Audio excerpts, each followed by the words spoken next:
broadcast booth. I'm Joe. Terry Francona's coming right up. A bit later, Ken Rosenthal. Well, the guys have been talking about the roster move that the Tigers have had to make already as they're down 1-0. And that roster move is Magglio Ordonez is off the list, not available. That means Delmon Young, who has that strained oblique, and Terry, who was so good in that division series against the Yankees, is active, and that's a big deal for the Tigers against today's starter. It sure is. It might be a blessing in disguise for Detroit. Delmon Young was a hot hitter, and he's got great numbers against today's starter compared to the rest of his team that has done nothing. As we look at last night and then think about today, and the weather couldn't be any better. We had the rain out last night. And the common wisdom around here is that's a benefit for Texas. You agree? I agree today. I mean, and it's the Agondo factor. If they'd have played last night, he would not have been able to pitch. Now he's available tonight and for multi-innings. But moving forward, they're going to play 4 games in a row, and both managers are going to have to pick and choose when they pitch, because they certainly can't pitch in all 4 games, at least pitch effectively. Yeah, Jim Leyland said it's an advantage for Texas today, but he thinks it's an advantage for Detroit moving forward. Let's move forward while we look back to Game 1 2 nights ago. The stars tonight are big and bright. Deep in the heart of Texas, the prairie sky is wide and high. Deep in the heart of Texas.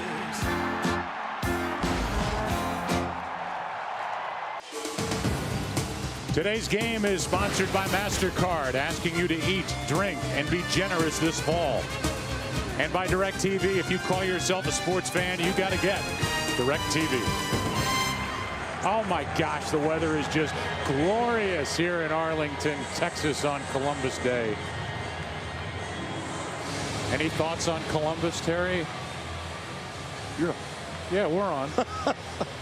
I didn't even know it was Columbus Day. Yeah, welcome to Columbus Day. And by the way, today's opening pitch brought to you by Budweiser. Great times are waiting. Grab some buds. And the Texas Rangers come firing out onto this field with a 1-0 lead. And Derek Holland, with that little mustache that he's been cultivating, is ready to go. And now magically he appears on the mound. Here's the Tigers starting lineup, brought to you by Taco Bell. Think outside the bunt. Austin Jackson, Ramon Santiago slides up. And Delmon Young is back. He is active because of the injury to Magglio Ordonez. So Young, bad oblique and all, is ready to go. Miguel Cabrera, their big threat, and right behind him, Victor Martinez with Rayburn, Peralta, Avila, and Inge to finish up the lineup that Derek Holland has to deal with. There are the numbers for Derek Holland. And I don't know, Terry, people around baseball, the casual fan, realizes that you're looking at somebody who was a 16-game winner and who threw 4 shutouts. He has got electric stuff. You're right. Unless you've been around the American League following it, not everybody knows who he is. His stuff is good. I mean, he's going to touch 97 today. Breaking ball, slider that is an out pitch.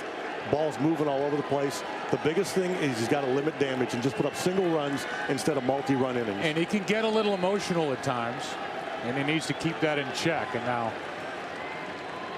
a little bit of a delay as I guess the fence is open or something, as Josh Hamilton, yeah, can't have that. 390 mark is askew. Home plate umpire today is who? It's Larry Vanover, working his second to NLCS. Or LCS, this being the ALCS. Jim Wolf is at first. Fielding Culbreth at second. Jeff Nelson at third. Tom Hallion down the left field line. And the crew chief is down the right field line. That's Tim Welke. Off we go. And a ball down and in. It'll be Austin Jackson, Ramon Santiago, and then Delmon Young. Wouldn't the Tigers love to get a jolt of a start? Down 1-0 on this beautiful day in Texas. 95-mile-an-hour fastball. 1-1.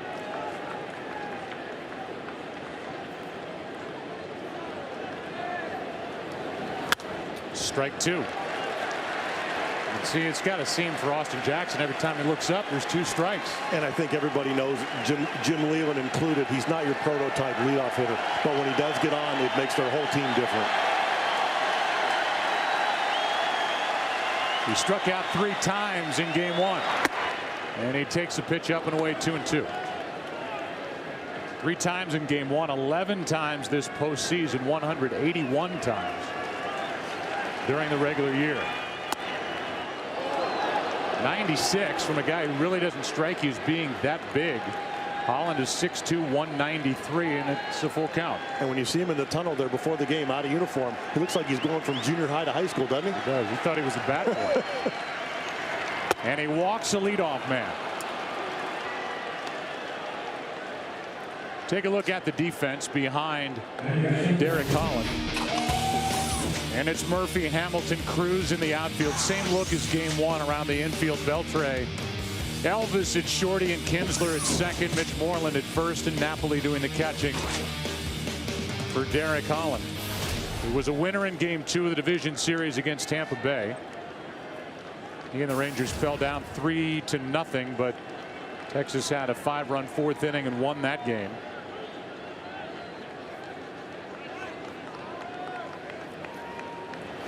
Showing bunt. Santiago takes ball 1 down and away. And not surprising at all. You know, Jim Leland loves the traditional number 2 hitter, kind of in the mold of Carlos Guillen, Placido Polanco. Play for a run, not let Texas score first.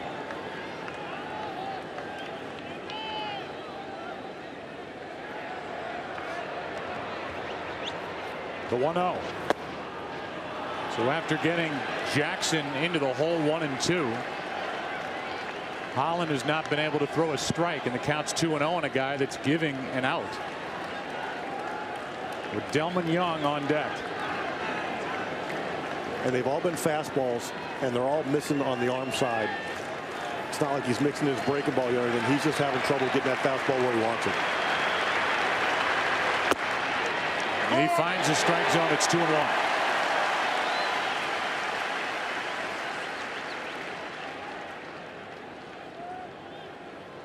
Now Santiago looks down. We'll see if the Tigers stick with the sacrifice, if they want to get a little more aggressive. Start the runner and let Santiago swing. Instead, a check on Jackson.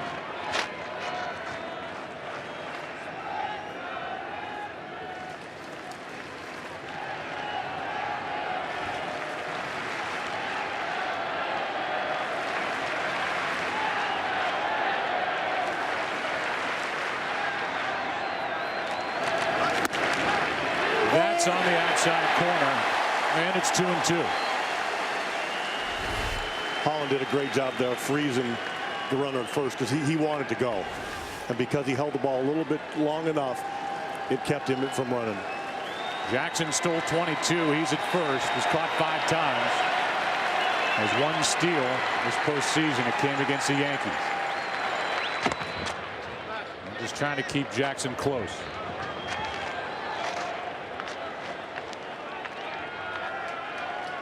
Tigers were baseball's hottest team during the month of September. They beat the Yankees. They're down 1 game to nothing, and there's a base hit through the right side. Jackson will hold, and it's 2 on with nobody out for the Tigers, down a game. That'll bring in Delman Young, and for more on what he's dealing with his strained oblique, we go down to Ken Rosenthal. Well, Joe, Jim Leland said today that the injury is not the oblique. And what he meant by that was that it's not an injury to his external oblique. That's the one that's much more problematic for a hitter. It affects the rotation of your torso. This is to the internal oblique. That's more abdominal, and it actually affects his throwing more than his hitting. You know, watching him in batting practice, that looks like it's correct. He was swinging the bat great. Watching him in the outfield, looked like he was a little bit tentative in left field. He popped 3 home runs against the Yankees in the division series, 2 to right. Ball jumps out of this park into right, and there's a strike over the inside corner. He must be hurting a little bit. I've never seen him take a strike 1. He's a little more patient. He's usually swinging on the odd deck circle. Here is an 0-1 with 2 on, nobody out. Late swing and strike 2.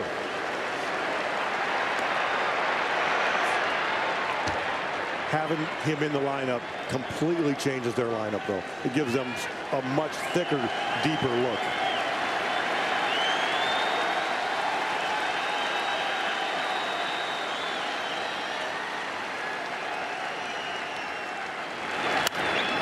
Off the hands and out of play. Well, they can bump Victor back and Cabrera back in the order to 4-5 where Jim Leland's comfortable. It just lengthens out the lineup and makes more work for the pitcher. As opposed to game 1 when without Delman Young they had Cabrera move up to third, Victor Martinez fourth, and then the lineup dropped off. Another 0-2 from Derek Holland. On the way. Little pop-up on the infield. Infield fly rule in effect, and that's out number 1.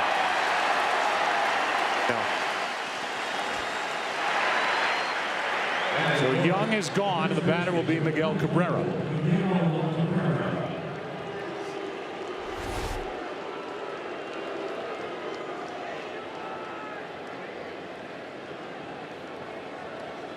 So on that last pitch, whether it doesn't bother him swinging because of the oblique or not, he popped it up in a key spot. Runners stay put, and Miguel Cabrera stands in. 4 for 18 this postseason, went 1 for 3 in game 1. Strike 1. And you saw how aggressive Cabrera was right there. This is a situation that Detroit wants so bad where they have to pitch to him. No runner, no bases are open. They've got to pitch to him and get him out.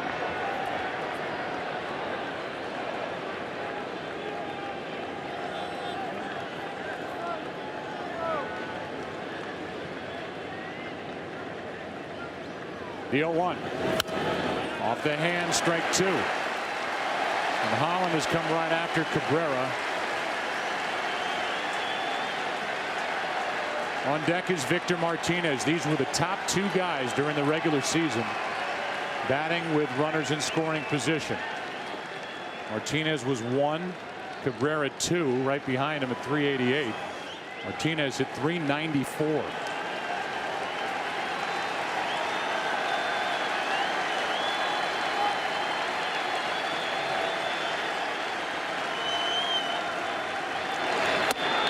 High and tight, ball 1.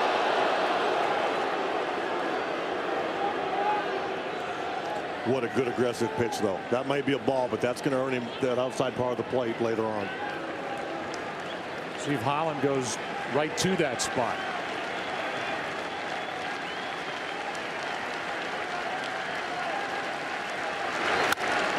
Back inside, and Cabrera hooks it foul. Derek Holland was part of a group of starters for the Rangers that totaled 43 wins. Ogando, who took over when Tommy Hunter went down, and then Harrison, who's going to pitch in game 4. Matt Harrison, Alexi Ogando, and this guy Derek Holland, 43 wins behind their top 2. And now a visit from Napoli out to Holland with that runner Austin Jackson, who's been at second watching these signs for a long time. And that's why you see pitchers or catchers go out so often. They may want to throw a pitch here without even putting the sign down.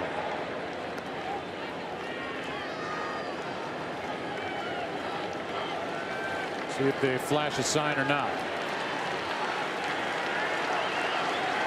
No sign, and a weak ground ball to the right side. That'll be out number 2, and the runners advance.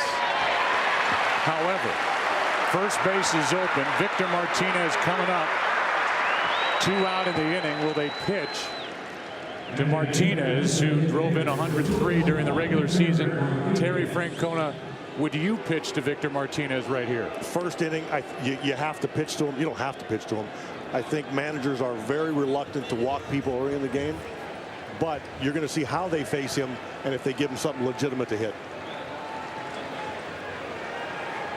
This is why Victor's so valuable. He can go get a pitch. You can try to pitch around him. He can go reach a pitch and hit it somewhere. That he's just that type of hitter. He can hit good pitching and he can hit balls.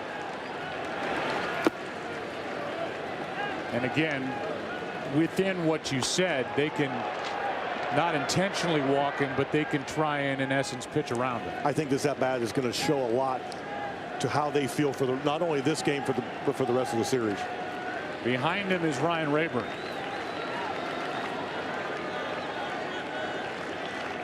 They come after Victor Martinez. 76-mile-an-hour pitch is fouled, and the count 1-1.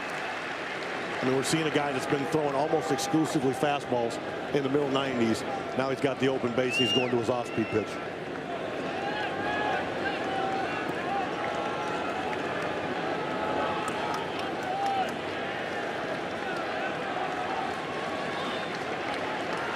A walk, a hit started the inning, but a pop-up, a ground out.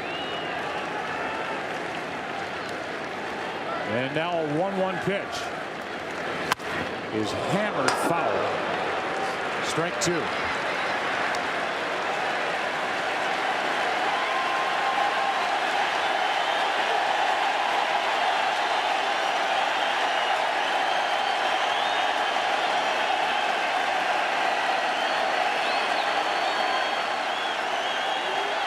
Holland's got the crowd behind him. 2 strikes on this hitter. Victor Martinez would love to see another strike and take a hack.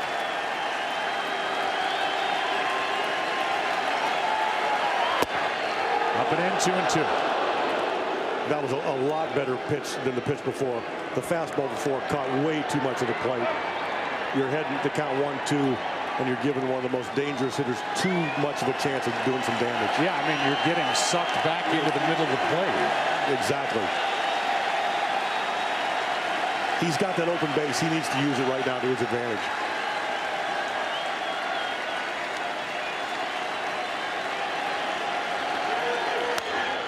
Off the end of the bat. Martinez way out in front, and the Tigers miss a first inning chance. A walk, a hit, and then 3 big bats taken care of by Holland. After a half at Arlington, no score.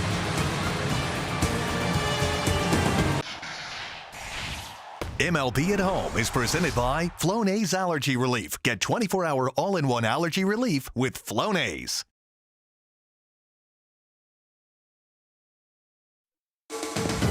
Today's game on Fox is sponsored by Taco Bell. Think outside the bun.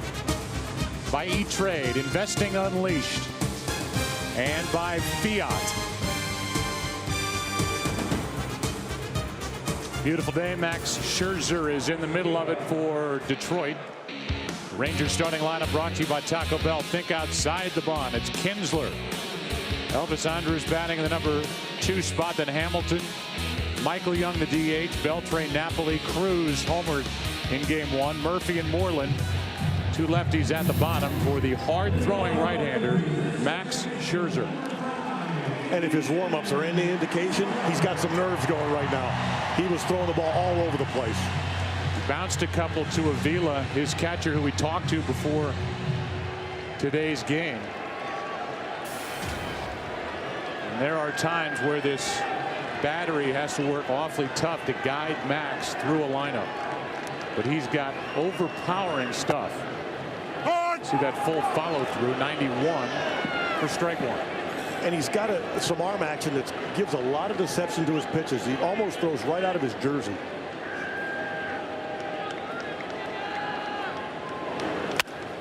Off the hands, and a quiet first out as Santiago hauls it in. Let's take a look at that delivery for Scherzer. And the hitter's getting the same look as we are. You just don't pick up the ball right away. And most pitchers like this are sinking the ball, you know, throwing 88, 89. This guy's a power pitcher. Power spitter, too. He just demonstrated. I like that. Right up your alley. 1 out, nobody on for Elvis Andrus, who was 0 for 4 in game 1 and is 2 out of 18 in this postseason. Strike 1. Now Scherzer was a part of that big deal with 3 teams, a lot of talent swirling around and ending up in new spots, and it was Scherzer who was a part of the Diamondbacks, who ended up in Detroit, the Granderson deal. Phil Koch was a part of that. Schlereth counts 0-2. And there's not a lot of in between with Scherzer. I'm sure the Tigers are thrilled with what they're seeing early on, because he's pumping strikes just like we spoke about that he wasn't. It's better than his warm-ups.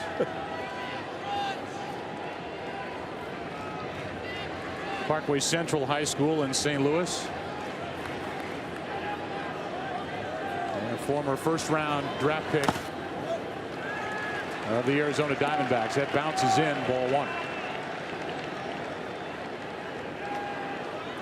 There's Dave Dombrowski, who was busy not just putting this team together this year, but within the year, and the acquisitions he made. Delman Young, one of them, who we've talked a lot about. That's into center for a base hit.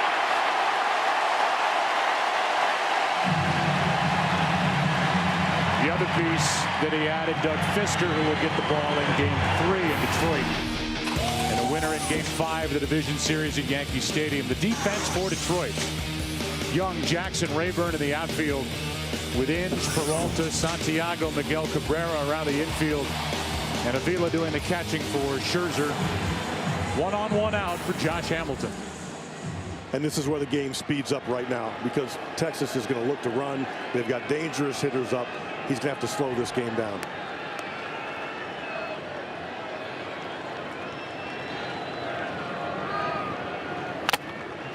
That takes the mask off the face of Avila. Strike one.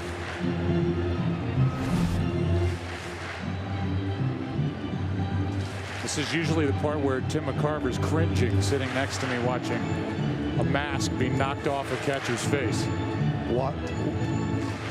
Watching Avila walk through the clubhouse today, I'm sure that's just what he needed. He looked like he's caught 180 games. He just looks worn out. He does, and he's caught the majority of the games. He's done a great job, but he does. He was limping through that clubhouse. The amazing thing is he was hot with the bat in the month of September, really the last 2 months of the season. Finished 8th in the American League in on-base percentage plus slugging percentage, that new OPS stat. But he is 1 for 20 this postseason, bothered by a bad knee, and all that work looks like it's starting to catch up to him. 1-on-1 out, the 0-1 pitch. He was leaning, and Andrews able to get back.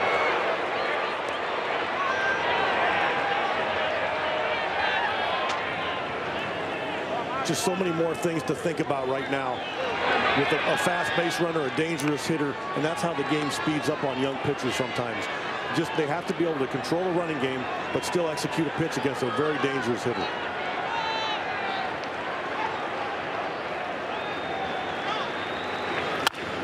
In the air into left center field. Young on the run. Won't get there. All the way around to score is Elvis Andrus. And the Rangers strike first in Game 2.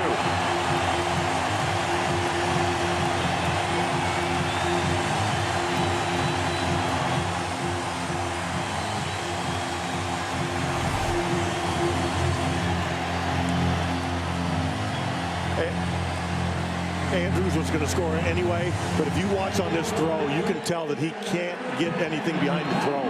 He tried to spin and throw, and he just nurses it in. It looks like he was going to flip it to the center fielder, decided to throw it, but he was going to score anyway. But you can tell that he's got to think before he reacts. That pitch was chin high to Josh Hamilton, and he drove the gap in left center. And now Michael Young, who hit .338, fouls it back and out of play. How about the pitch that Hamilton just hit? If they talk about being able to climb the ladder, you better have a big ladder. So strong, and last year's MVP gets his 3rd RBI of this postseason. It was the ALCS MVP against the Yankees.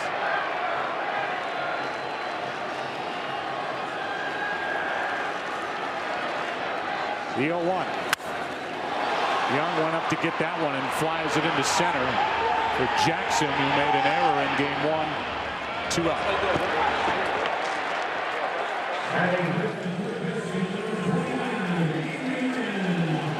That'll bring in Adrian Beltre.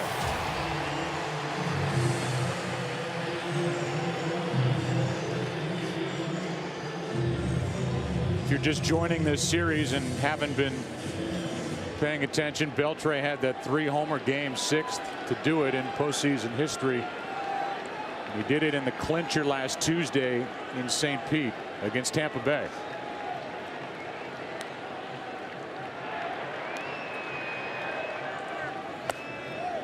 Ball one, down and away. And early in the count, he's thinking to do one thing and one thing only, and that's hit that ball up by that scoreboard out there. As the count progresses and he gets late, he'll give in a little bit and hit the ball to right field, but not right now.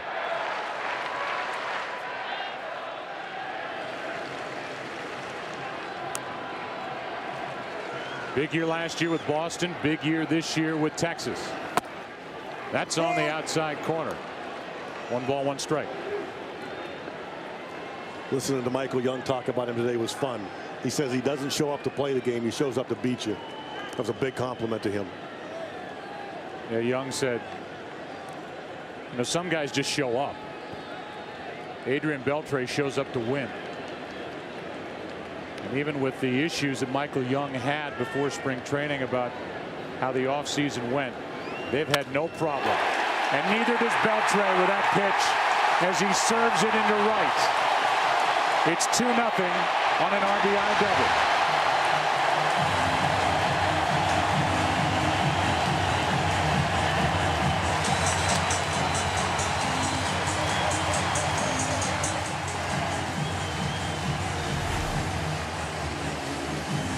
He's just able to cover so much of the plate. You pitch him in, he can pull it for a home run. You go away with 94, and he rifles it into right field. Fair to say you would have liked to have kept him around with the Red Sox. And you know what? He's more important than just his numbers. Just because of the things Michael Young said. He's a pro's pro. 5-year, $80 million deal. And they squeezed a lot out of him in 2011. Now Napoli, who had a career year, takes down and away ball 1. So the Rangers have already done to Scherzer what the Yankees could not do in game 2 of the division series when he went 6 innings, allowed no runs on 2 hits.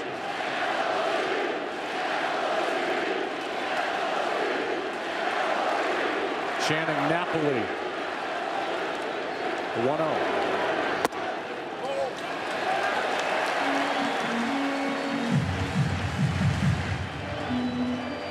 Verlander, the starter in game 1.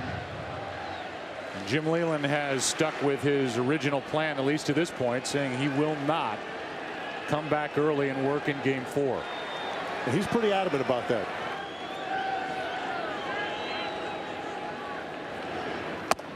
That's on the corner. Verlander's never worked on short rest. The plan is for Justin to join us during the 3rd inning from down in the dugout. Something I know you as a manager would have loved. None of your guys would have done it. At least not with a smile. Beckett, all those guys, they wouldn't talk to us. Here's a 2-1 pitch. On the outside corner, 2-2. Scherzer trying to get out of this without having to deal with Nelson Cruz. We talk about the depth of this lineup, something the Tigers don't have. Even with the open base, you just feel like you have to face these hitters because the next guy up is just as dangerous.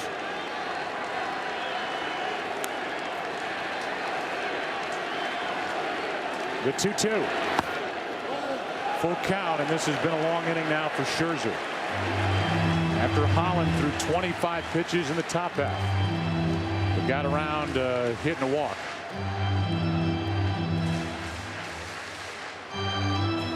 This will be the 19th pitch for Scherzer on 3-2.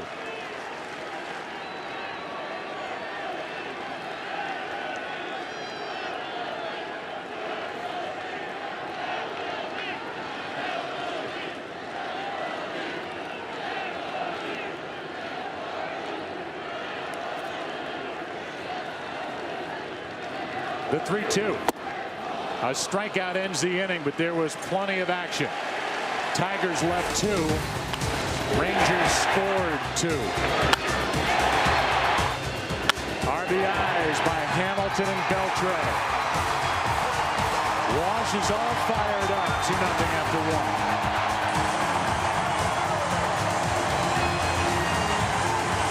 1. You wouldn't accept an incomplete job from anyone else. Why accept it from your allergy pills? Flonase Sensimist. Nothing stronger, nothing gentler, nothing lasts longer.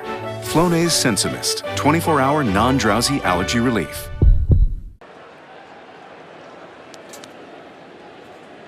Derek Holland went into and out of trouble in the first, got around a leadoff walk. That's not easy to do, and now he misses high. With ball one to Ryan Rayburn, and in a matter of moments, we're going to show you a personality piece on Derek Holland that will change your world.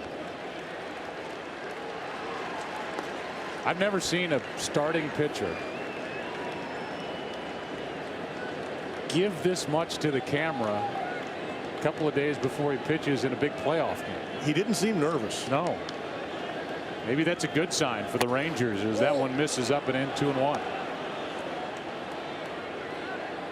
Such a huge inning after you score to go out and have that shutdown inning.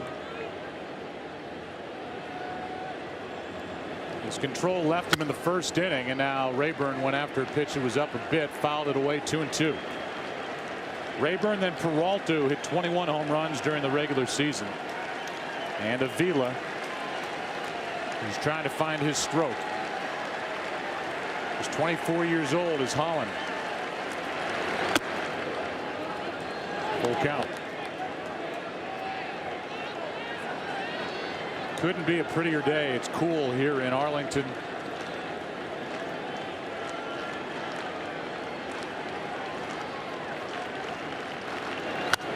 Off the hands, backing out of play. Maybe Derek was just excited about the fact that his birthday was coming up at the end of the week. He turned 24 yesterday. They got one starter that's trying to get a date. And, yeah. They got some things working there. They could also throw hard. 3-2. May have gone after ball four. He actually turned 25 on Sunday. You know, they can be a little quirky, but when you're 25 and throw 95, they'll make you like them. Oh yeah. You'd have no issue. They can do whatever they want. Tied for the most shutouts in the American League. And he walks the leadoff man for the second consecutive inning. This is how he acted way back when he was 24 years old.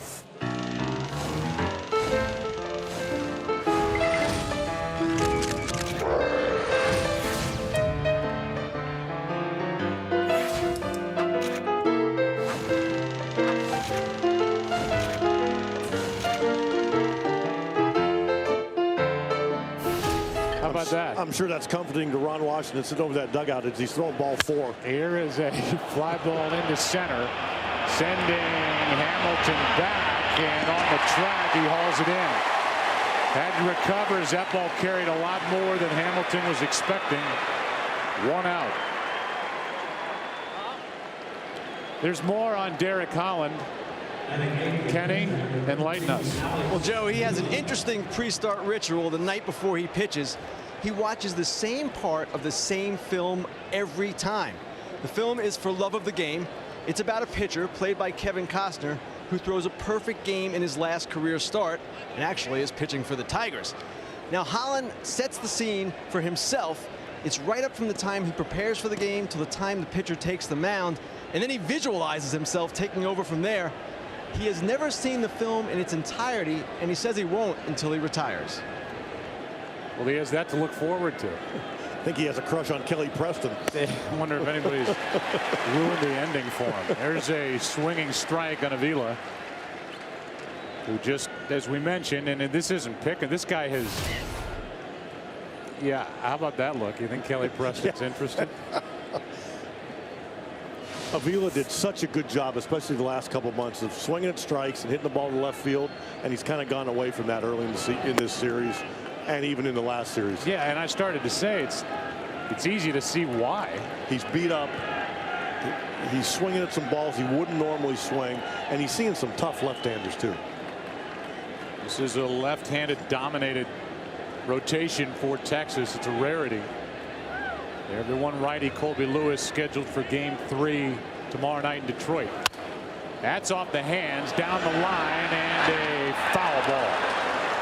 And I guess when you're 1 for 20, those balls drop foul instead of on the line. But it's still a good approach. You know, he fought it off. He got jammed. He may even have broken his bat. But it's still a good approach. Well, the bat has been confiscated by the bat boy. And now he's bringing it back. Avila is going, hey, what happened? All of a sudden, Wonder Boy was missing. Yeah, he didn't break it, but he didn't have it either.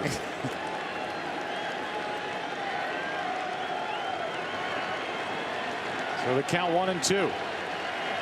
That bat boy may be exhausted after making 2 trips out there.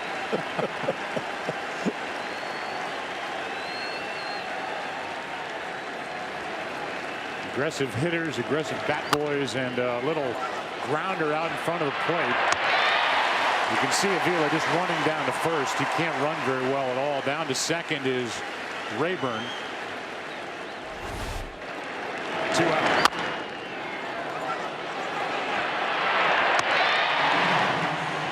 Sure, it's fun though when we get a chance to visit with them in the prior to the game. You know, being on the other side for so long, you don't get to know these guys sometimes to listen to his personality. Yeah, and I can tell just the way your face lights up around Avila, you like him. And Doug Fister, that was a pleasure. Listen to that kid talk. He gets it. That was really fun. Brandon Inge now with 2 out, runner at second. Tigers down by 2. And I've enjoyed our little chats with Jim Leland, who can be crusty from time to time, but he even had a little smile creep onto his face today when he was talking about Delman Young. Or, hey, if he can play, he can play. If you can't play, somebody else will play. And if they play, maybe they'll get a hit. I think he relishes the spot they're in right now. People are viewing him as the underdog, and he can get intense. Here is a 1-0. High 2-0. Inge hit 137 with runners in scoring position this year. That was lowest across the major leagues, and the Tigers are asking for a hit. And to his credit, he went to AAA and played. You know, most veterans wouldn't do that. Now the count 3-0, and a much bigger threat, and Austin Jackson on deck. But you're also making Brandon Inge a much bigger threat when you fall behind and he knows the fastball's coming.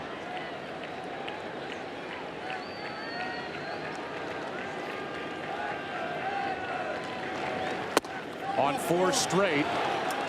It's the second walk of the inning and the third of the game for Derek Holland. And now the tying runs are on. And Ron Washington doesn't have that same look as when they were scoring 2 in the bottom of the first and we were going to break. That's when these pictures that he was mugging for aren't so cute.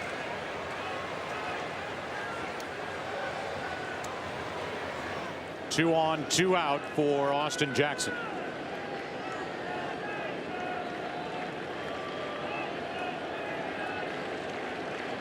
It is nice, though, for guys to show a little personality. And he certainly hasn't.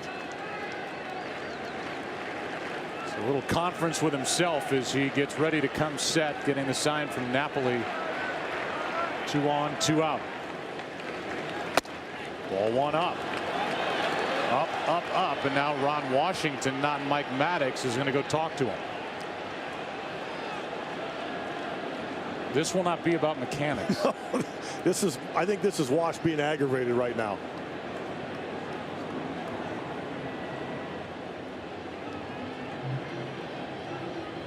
Wash almost pulled a hamstring getting Alexis.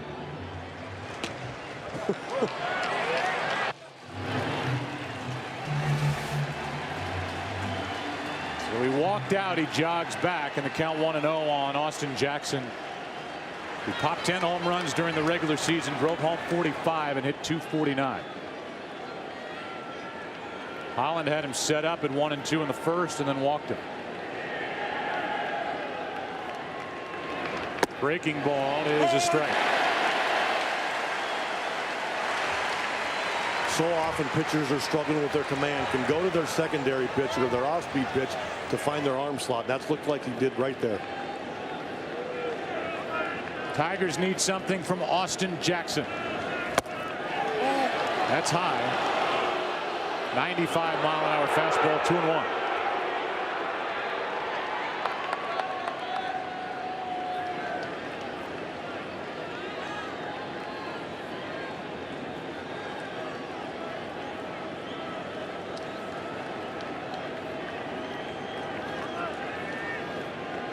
The 2-1. 3-1, and everything has been up. You know, he's barely throwing more strikes than balls, and he's not following the glove. You're right, and he's elevating. But the one saving grace for him is his stuff is electric, and he has a chance to get away with it. But if he continues like this, it's going to be difficult.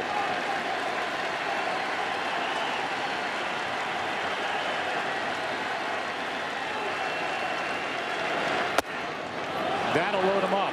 3 walks in the inning, 4 already in the game. You're going to see that phone ring here in a minute. Second baseman Ramon Santiago. Mike Maddox jumps on it. He's got a couple of long relievers. One of them, Scott Feldman.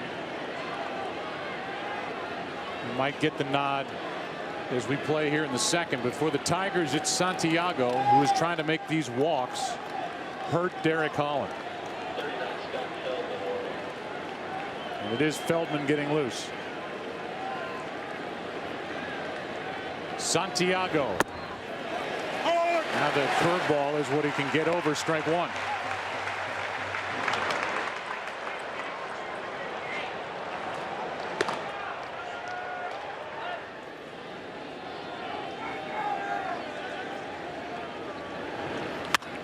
That is up the middle. Kinsler makes the play.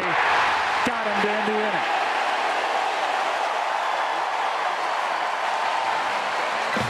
What a play by Ian Kinsler. To his right, the flip for the out. He was out. The inning is over. 2-0.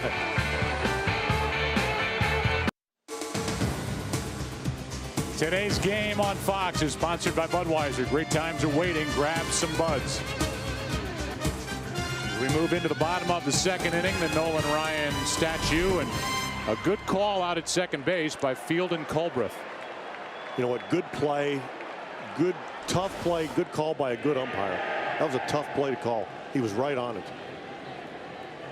So Cruz leads it off and shoots one into right center field into the gap. One hops the wall. Nelson Cruz is getting hot. He homered in game 1, and he doubles to start the second here in game 2.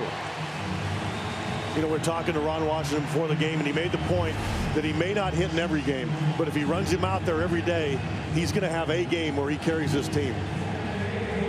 He is already on top of the all-time postseason home run list in Texas Rangers history now. Obviously, with more games, divisional round, LCS, there's more opportunity, although the LCS has been around since the Rangers have been here in Texas. But still, 7 home runs in the postseason, and he got number 7 on Saturday night. And they continue to throw him that first pitch fastball. That's on the inside corner to David Murphy. We give you our E-Trade stock watch. Nelson Cruz, that's what he did in game 1, and he's now standing at second with a double. Michael Young, hard to believe. I mean, this is one of the game's best hitters, period, is 2 for 19 this postseason.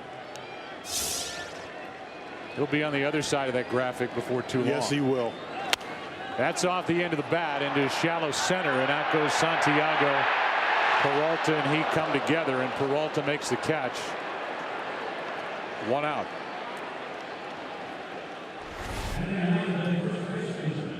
The taller guy makes the play. And that's where they need him to pull the ball, and at least if he makes it out, make it productive out and move the runner. Instead, Moreland bats with a runner at second, 1 out. Had a hit in game 1. 2 for 13 this postseason. Did go deep against Tampa Bay in the divisional series. Such an intriguing young hitter. You know, his power just hasn't found its way to the game completely yet. He has 16 home runs. There's a lot more in there.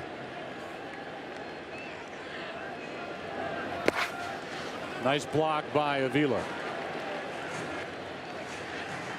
Alex, who grew up in this game. Full name is Alexander Thomas Avila. First name after Al Campanis. Middle name after Tommy Lasorda.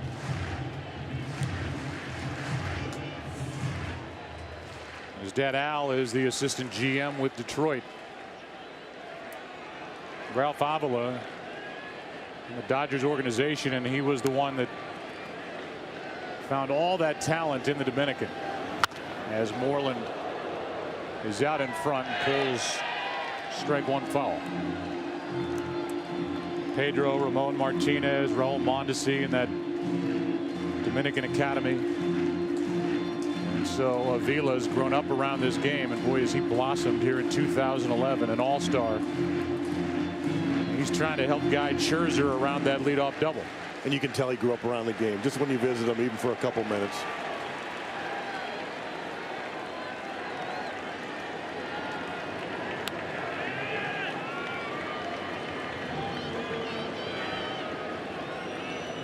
Here's a 1-1. Ball 2. Now he threw a good fastball into the lefty there, but he hasn't been able to duplicate that. He goes in once, and it's more for effect. And now the left-hand hitters know they can sit out away from the plate, whether it's fastball or changeup, and that's why he's struggling with left-handers.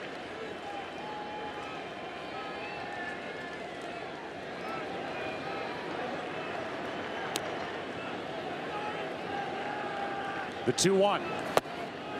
That's on the outside corner, away from the hitter Moreland, and the count 2-2. So you were looking for it, but Moreland was not. It's a pretty good pitch, and maybe it's off the plate, but it's still a good pitch.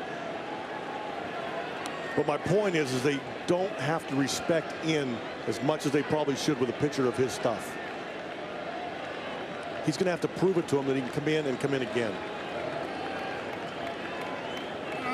Not only was Scherzer good in that game 2 start, but then he gave an inning and 2/3 of relief, shutout relief in the clincher game 5 at Yankee Stadium. A 3-2 win that happened on Thursday night. The 2-2. Back inside, he misses. Full count. And Jim Leland, they didn't even know if he was going to be able to pitch today. They had him thrown out to 90 feet just to see what his comfort level was. Well, that rain out helped him by getting him an extra day's rest. I think Jim Leland felt like that rain helped them a lot more than people were led to believe. That's only as good as Scherzer pitches. Gave up 2 runs in the first, a leadoff double here in the second, got a big pop up. Now is about to bring home a 3-2 to Moreland.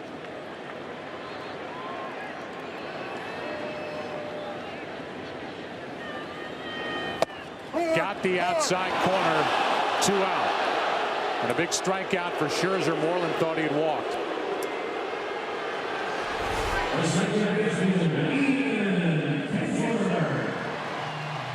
He did walk.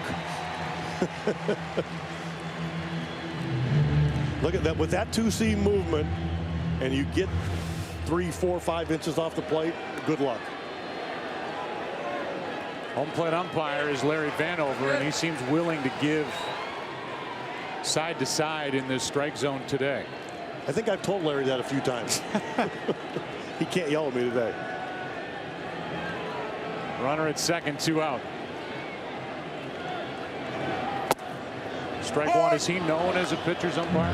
He'll give on the away side of the plate. He'll give 3, 4 inches. And again, as long as they're consistent, I think that's what hitters generally look for. But then you look at that 2-seam movement to go along with it. That ball's probably not hittable. Kinsler's trying to rescue that leadoff double and turn it into damage. Runner at second, 2 out.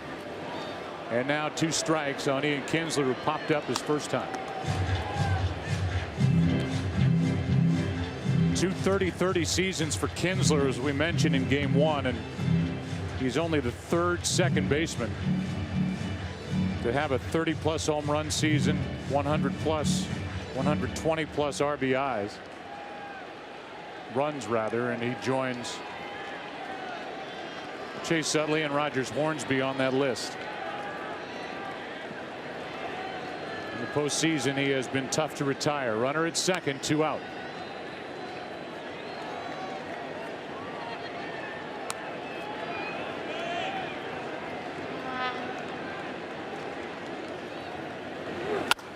That's down the right field line, but into the seats as he kept slicing. Still 0-2. Celebrate America's Game with Chevrolet. Upload a picture of your youth player. You could win tickets to this postseason among hundreds of other MLB prizes. Be a part of the Chevy Centennial Celebration and enter to win at ChevyBaseball.com. You know, he's got that uppercut swing, but he still manages to fight that ball off the right field, and not just fight it off, but hit it with authority that way.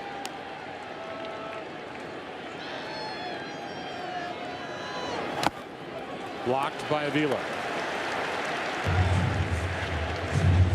1-2.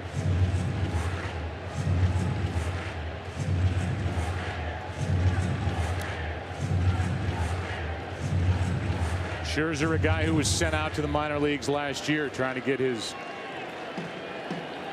control and his stuff in order, and he came back, finished last year hot, and won 15 games, tied for 10th most in the AL this season. Here's a 1-2.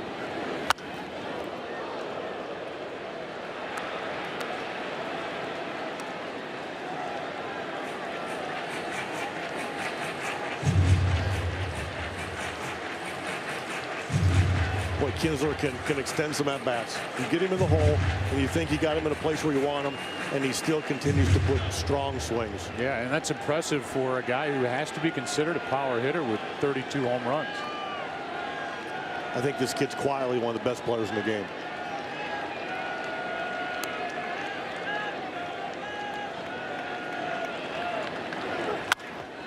You had a pretty good one in Boston in Dustin Pedroia. He's just not likable enough, though, is he? No, Pedroia, no. Dustin is critiquing your every comment up here in the booth, and thank God for texting so you can hear it all. I don't think there's a baseball game that's ever been played or on TV that he doesn't watch. He's about as much of a pleasure as you can ever run into. And loves the game. He loves the game. 1 ball, 2 strikes on the Texas second baseman. Runner at second, 2 out.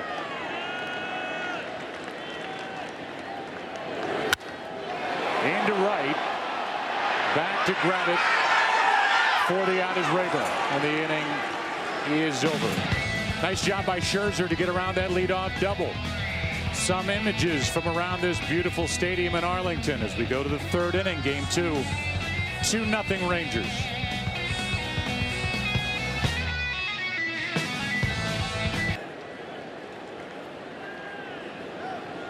Delmon Young is first up, dealing with Derek Holland, who misses up. Derek is one of 3 left-handers in the postseason rotation for the Rangers. They're led by their ace C.J. Wilson, who is in the corner of the dugout and kind enough to join us in a 2-0 game, top of the 3rd inning. C.J. won 16 games. You step to the front of this rotation, and I know you have to be a little frustrated with what we've seen so far this postseason. You know, for me personally, I haven't thrown the ball as well as I wanted to. I felt like I was getting it locked in the other day, but then the rain came, and you know, there's really nothing you can do about that unless you have a retractable roof, right? Yeah, absolutely. How did you feel coming back after that first delay? Crunchy, you know, not myself, but it's a weird thing. You know, it's not in your playbook. You think about what do I do if it's raining and how to get a grip on the ball or whatever, but when you have to come off and for 45 minutes or whatever, it's a little bit different. So I had some adjustments that I should have made and I wasn't able to. It was frustrating, but we ended up, you know, holding that lead, and that's all that matters. It's got to be frustrating for you guys in the dugout to watch Derek miss highs so much so far in this game. You know, it's okay. Derek's got such a good fastball. He can get away with a lot of mistakes up and out of the zone as long as he's not up in the zone. You know, him and I had a little talk in between innings, and I just told him, you know, that he's keeping their hitters off balance for one reason or another. So he's just got to mix and, you know, try to visualize that low strike. That's really where we make our money in the big leagues, is down. 3 balls, 2 strikes. Holland dealing with Delmon Young, and he goes up to get it. Shoots it into right, and the catch made by Nelson Cruz. 1 out. CJ, what do you guys think of this little stash that Derek Collins got working on his face. Well, it's not a big stash, I'll tell you that. He's been working on that for, I don't know, maybe 2 months or 2.5, 3 months. Seriously. It's like since a trading deadline at least. So we acquired that back then. You know, it's funny because I remember being 24. I couldn't grow a mustache either, really. So now I look like a pirate after 9 days. So it's kind of funny. Here is Cabrera. How do you like facing this guy? I love it. Miguel's actually one of my favorite competitors in all of baseball. He's always happy. He's always talking smack. He's looking over here from the dugout, like, you know, if he dropped that pickoff throw earlier and we're yelling rock hands at him and stuff. It's great. He's a good dude. Here's a pitch that misses down and in. The count is 2-0. You guys seem to have fun, not just with your rotation, but in general, you guys keep it pretty loose down there. You have to, man. It's such a long season, and there's a lot of stresses that come along with the game. You know, there's a lot of pressure, obviously, from the outside, whether it's your family or your friends or, you know, the fans and obviously all the media stuff. So we have to feel like we're our own little family, and if something pops up in a negative way, then we're able to quash it in interior because, you know, we're all in it together. And it's really a good feeling to know that you got, you know, 25 guys on your roster that love you like a brother. Here's a shot into center field. It sounded good off the bat. This ball is off the wall. Hamilton got a little too close, and it's a double with 1 out for Miguel Cabrera. And CJ will let you go with this. Are you going to tweet about this experience at some point during the rest of the day? It's possible, but obviously not during the game. We have rules against that. Yeah. I'm lucky. We're lucky that it's October right now because that ball's out of here in July. Seriously? Yeah, easy. I mean, it carries like crazy out here to right, doesn't it? Well, you can see the flags right now are limp, but, you know, usually when we get a little bit of a stiff breeze and it swirls through here, Terry can tell you he's probably seen some balls carry over that bullpen wall that are a little bit cheap sometimes, but that's just the nature of the beast. That's why we get the long infield grass to get those double play balls. CJ, we appreciate it. Thanks for joining us, and good luck next time up. All right, thanks, guys. All right. CJ Wilson, who was the leader of this staff and a 16-game winner during the regular season. Now the batter after the double by Cabrera is Victor Martinez, and he takes a strike. He makes a good point about this ballpark in the summer. The balls carry so well to all directions. And he's probably right. That ball probably was a home run in July. Well, it sounded good coming off his bat, I'll tell you that. It looks good, doesn't it? His balance is amazing. He's still just 28. He seems like he's been around forever. Fouled back. He really made his big splash in 03 when the Marlins won it all, and was moved to Detroit from Florida in 2008. You know, everybody talks about his weight fluctuating and this and that. One year he hits 330, the next year he hits 340. I don't think it matters how much he weighs. And CJ was right. He loves to play the game. He has a lot of fun playing it. Here is an 0-2. Victor Martinez spoils it. Well, for Miguel Cabrera, it hasn't all been great. He was arrested, suspicion of DUI in Florida, beginning of spring training, and it was his second alcohol-related incident within 17 months. That has been put away, and since that incident at the beginning of spring training, seemingly has not been an issue. The 0-2 is fouled back and out of play. We have a former Major League outfielder, Raul Gonzalez, who is Miguel Cabrera's shadow in and around the stadium, away from the stadium, like Johnny Narin is for Josh Hamilton, who's had his own issues. Center fielder for the Texas Rangers.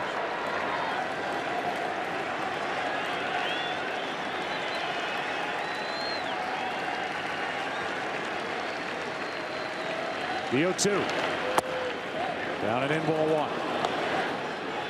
Well, Victor's hitting in the hole here, but he lets the ball travel so much, and he gets such a good look at it that he still gives himself such a good chance to have success, even though he's in the hole. Letting it travel, meaning getting deep. Letting it get deep and getting a good look at it, not committing. So he's out in front of a breaking ball. He's getting on top of the fastball. The 1-2. That caught him on the foot. It's a dead ball. It's a dead ball. Martinez will go down to first base. The home plate umpire said immediately that the ball hit the batter. And Ron Washington's going to come out and say, hey, what's going on? Well, they're calling Victor back. And Napoli didn't even chase it because he believed that the ball hit the batter, which would have been a dead ball. And first and second with one out. I think it might have missed him. No, he was appealing. The home plate umpire was appealing. And Napoli, I think, thought the ball had hit the batter, and he didn't even go after it. This is going to be interesting. They're bringing in umpires from the outfield. Did it hit his pants? If it hits his pants, it's hit by pitch and would be a dead ball. Looked like his pants may have moved. But this, I agree with you. This is going to be an interesting call to see if they bring Cabrera all the way back. You got both managers in the ready position.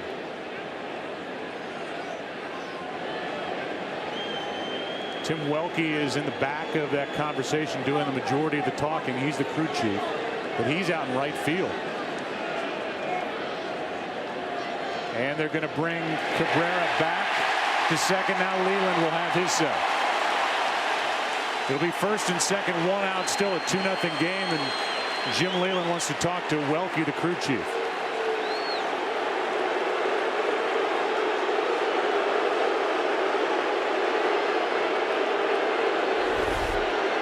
Here it is again. See it? Napoli didn't really go after it, and that allowed Cabrera to score all the way from second base. The pants may have moved, and again, well, it's just too hard to tell. But it looks like it hit his pants. How do you fault an umpire when they have a split second to get it right, and we've looked at it 7 times and we don't know?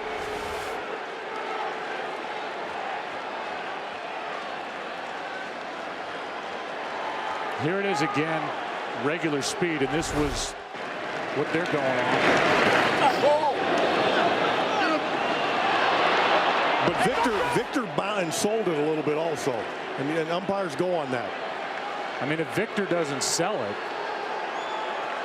then maybe you're looking at a different outcome, because Victor is in essence saying it hit me by going down to first base. Now, but the umpire right away, checked to see if we got a swing. Well, Leland's going to have his say, and he will walk away hot.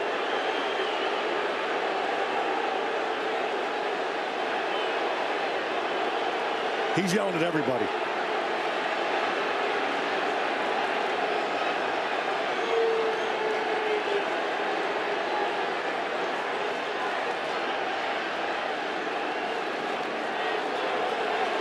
And he may be saying with 2 strikes on an appeal, the first base umpire isn't supposed to wait.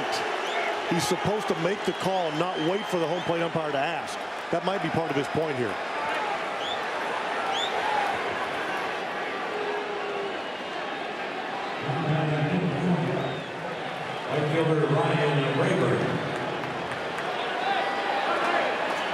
So Jim Leland has had his say. We've looked at it a number of times.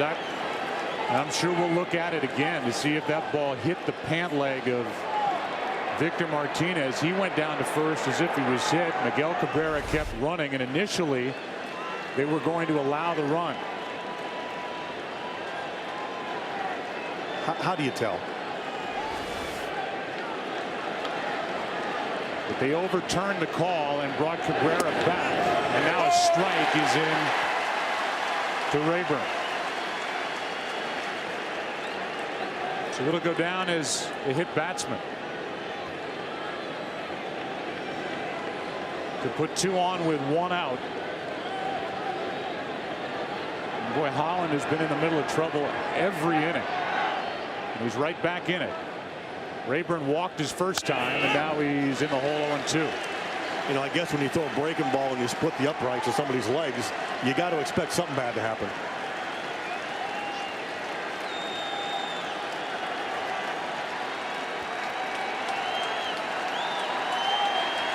Today 0 for 4 with runners in scoring position are the Tigers.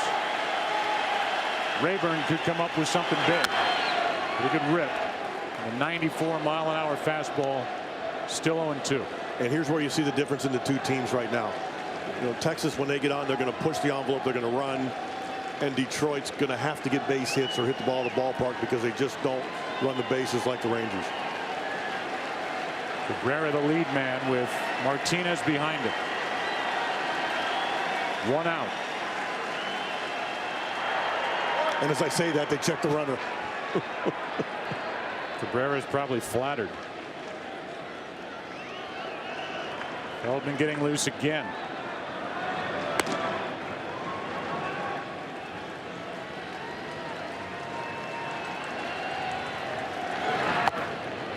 Ball 1.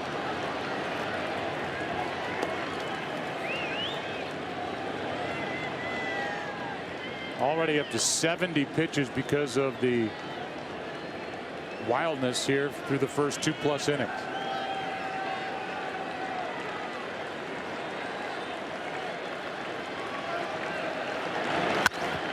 Well hit down the line. Back is Murphy at the wall. And it's a lead for Detroit, 3-2 on a 3-run shot by Ryan Rayburn.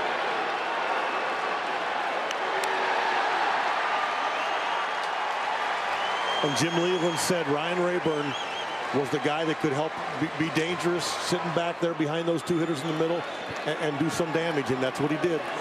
It erases any conversation about the hit by pitch, as Rayburn cleans the bases with a shot over the wall and left.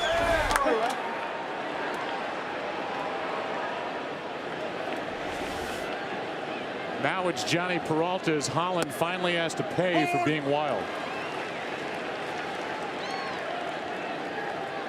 Hit Victor Martinez, got ahead of Rayburn, and then made one too good as Peralta takes ball 1 high.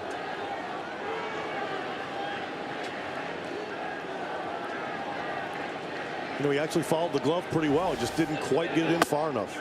That's on the inside corner. And the count 1-2. Okay, he showed major league hitters 75 pitches in 2 2/3, and it makes them more dangerous. Tigers lead for the first time in this ALCS, and that's down the line. Peralta will try and push it to a double and make it.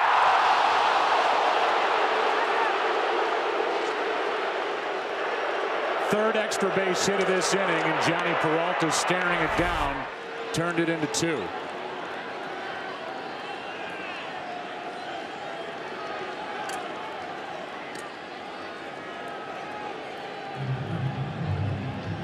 Just getting in ahead of the tag of Ian Kinsler. And another good call by Field and Culbreth, at least initially, see if he stayed on the bag. And it's a double. Put another run in scoring position, and Holland will last at least one more batter with the left-handed hitting of Avila coming up. Well, that's super slow-mo something, isn't it? Our company's really something. And now you're a Fox guy. I'm going to remind you of that wherever you are next. Runner at second, 1 out. 3 runs are home on a Ryan Rayburn postseason home run. He hit 14 during the regular season. Avila, a slow roller to Kinsler, who has plenty of time. 2 out. And over to third goes Peralta. And that's it. With Inge coming up, Ron Washington is going to his bullpen. And Holland with the 4 walks. A hit batsman, 3 extra base hits in this inning, is finished. Feldman coming in, and Terry, to make you proud, your company Fox with the super slow-mo on the double by Peralta. Tigers have a 3rd inning lead. So now Feldman into the action with 2 out, a runner at third, 3 runs home for Detroit. Batter is Inge, who walked his first time up. And Holland did not have a good start. 2 2/3. So far 3 runs on 4 hits, 4 walks, no strikeouts, a hit batter, and a home run. It was his inability to get ahead of hitters that did him in. 1 ball, 1 strike.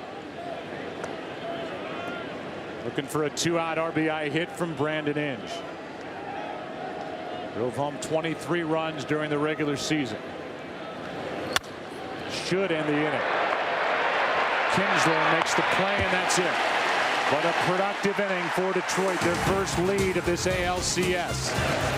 Out of the hand of Holland, off the bat of Rayburn, and over the wall and left. 3-2 Tigers after 2.5.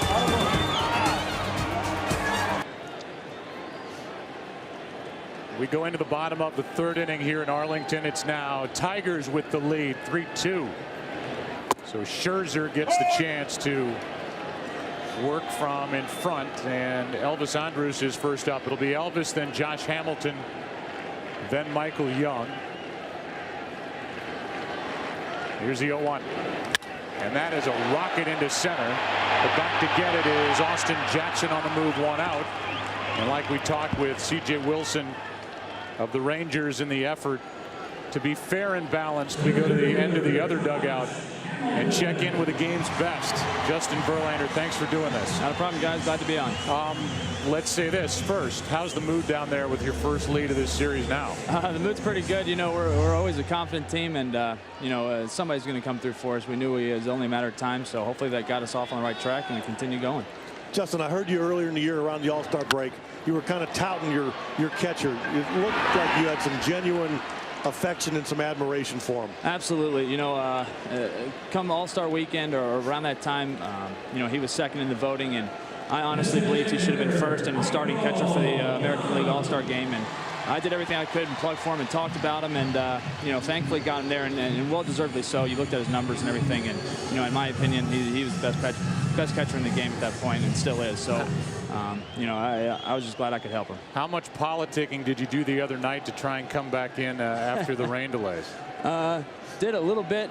You know, obviously I talked to Skip some and tried to get in his ear a little bit, but you know, whenever my number's called, I'm ready to go. I'm preparing either way. I'm preparing for either game 4 or game 5, whichever time my number's called, I'm ready to go. Yeah, and there's no mystery there. I mean, you've said you want to pitch. Your manager, who's been around the block 4 or 5 times, says I want him in game 5, and that's kind of where it has to stay. Yeah, you know, the division series, he got a lot of flack for not pitching me out of the bullpen in game 5, and that seemed to work out pretty good. So he's got a pretty good idea what he's doing, and I trust him. But after this long season, with all those pitches, you throw more pitches than anybody in this game, and you seem somehow to get stronger as the game goes on. You feel good. Yeah, you know, I feel good, and this is what I prepare for all season long. This is why I work so hard in the off season for this time of year. You know, unfortunately, we haven't been here in the past 5 years, you know, but I learned a lot from 2006 and how I need to prepare myself to be strong at this time. Well, you're a good representative of a great team, and we certainly appreciate you joining us. Thank you, Justin. No problem, guys. Thanks for having me. Thank you. All right. Count is 2-1 on Michael Young after Hamilton flied out to left. The 2 out, nobody on. It's off the end of the bat. And coming in to get it is Austin Jackson. See, those dugout interviews aren't so bad with players, Terry. Don't laugh. Especially the guy that throws 97. I want you to say they're not that bad. Say it. I don't think they're that bad now. Mark that tape.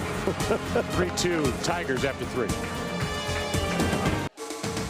Today's game is sponsored by the all-new Volkswagen Passat. That's Das Auto. And by the U.S. Postal Service, it's all in the mail.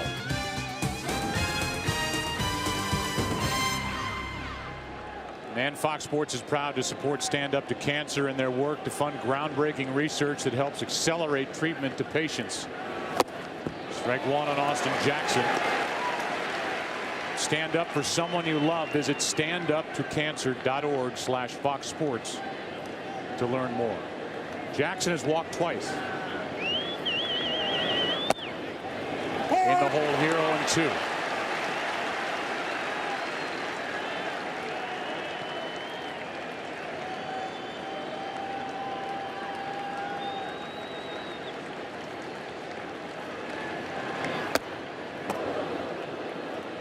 Ball 1 up. See some hockey style playoff beards on the part of some of these players. Michael Young, the designated hitter, and Feldman. We saw what Derek Holland's been trying to do for a couple of months. Here's a 1-2. just off the inside corner, 2-2. Every pitch Feldman throws has got movement to it, whether it's in right there or away or a slow breaking ball. Nothing straight.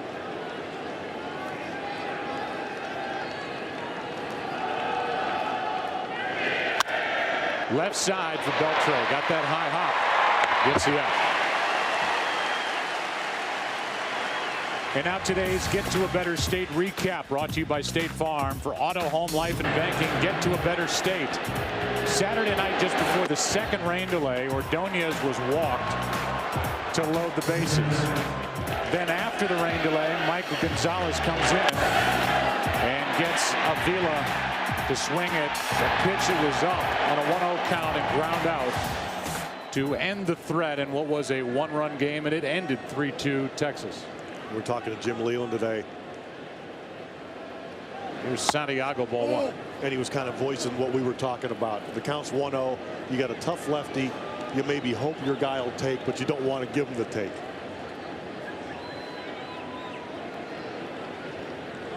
With one out, nobody on, that's foul.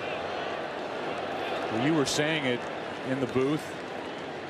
A.J. Pierzynski was saying it on the set, that you bring a guy in who in the past has had control issues. Then we talked to Ron Washington, and he said, I went out there during the month of September, checked on him on the mound one time, another foul ball, and I felt his shoulder to see if there was any tension in there, to see if he was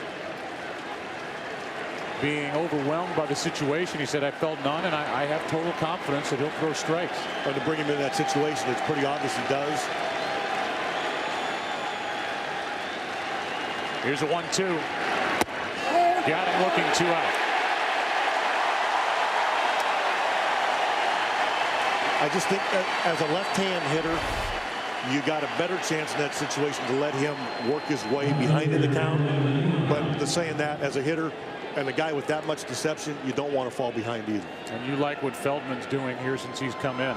He's going to throw strikes, he's going to move the ball, and he gives them a legitimate chance to get deeper into the game. He's their long guy. They haven't needed him. You know, with playing the 4 games in a row and you're getting into your bullpen this early, if he stumbles, it's going to cause a ripple effect throughout that whole bullpen. 2 out, nobody on. Delman Young is up on the count, 2-0.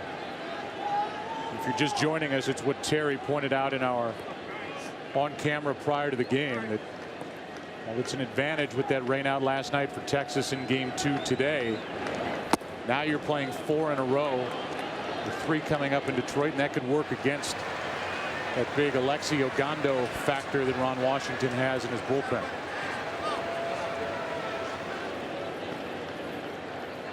The 3-0. 3-1. They want to use Ogando all over the place. That's kind of their wild card. But if they use him one night, it's going to be very difficult to use him the next night, I think, at all, let alone for some length. That's into center field and will carry to Hamilton to end the inning. Good work by Feldman. And with Tim getting ready for game 3 and Terry in the booth loving super slow-mo, here's some more as we go to the bottom of the 4th. 3-2 Tigers. Scherzer back to the hill. Adrian Beltre. It's a nice start to the inning. Beltre spun off the plate with Napoli and Nelson Cruz to follow, and that wasn't as close as. Watch this swing. What do you think? Feeble or hard? You can't wait. Hard. Okay. There's no fear there. 1 ball, 1 strike. RBI double. His first time up. Rangers got 2 in the first, did nothing with a leadoff double in the second, and now trailed 3-2 after a 3-run home run by Rayburn. Inge. 1 away. Well, sir, we've been in the booth now for 2 nights. You've settled right in and you feel good about things and you're smiling, so that's good. It's been fun having you. Thank you. It's been nice having me here. Are you exhausted? Yes. Do a lot of babysitting? Yes. Hey, tell us about this game. I mean, this This thing turned with one swing, didn't it? Yeah, it did, but you could kind of feel like maybe it would. He wasn't commanding enough. And with good hitters, you better start pounding the zone, and it caught up with him. Talking about Derek Holland, who could not get through 3. The starter for the Rangers, 2 2/3, 3 runs, 4 hits. 4 walks, a hit batsman, and the home run. Feldman has restored order. Beltre has grounded out in the 4th, and now Napoli. Career high 30 home runs. 1 ball, 1 strike.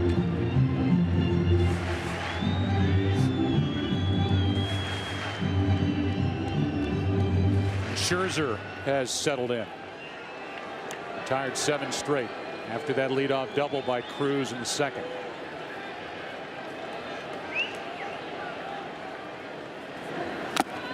Strike 2. Talk about a long year for Avila. A lot of work for Napoli, and both guys had terrific years swinging the bat. A.J. Pierzynski is with us.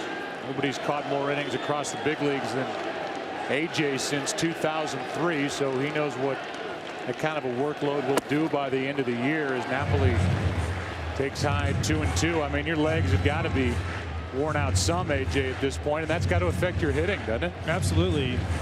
Sometimes it's easier as a catcher when you go into the training room to ask, when they ask you what's sore, it's easier to tell them what's not sore at this point in the year because you're banged up from foul balls. And I told Alex Avila before the game, he takes more foul balls than any catcher I've ever seen in my whole life.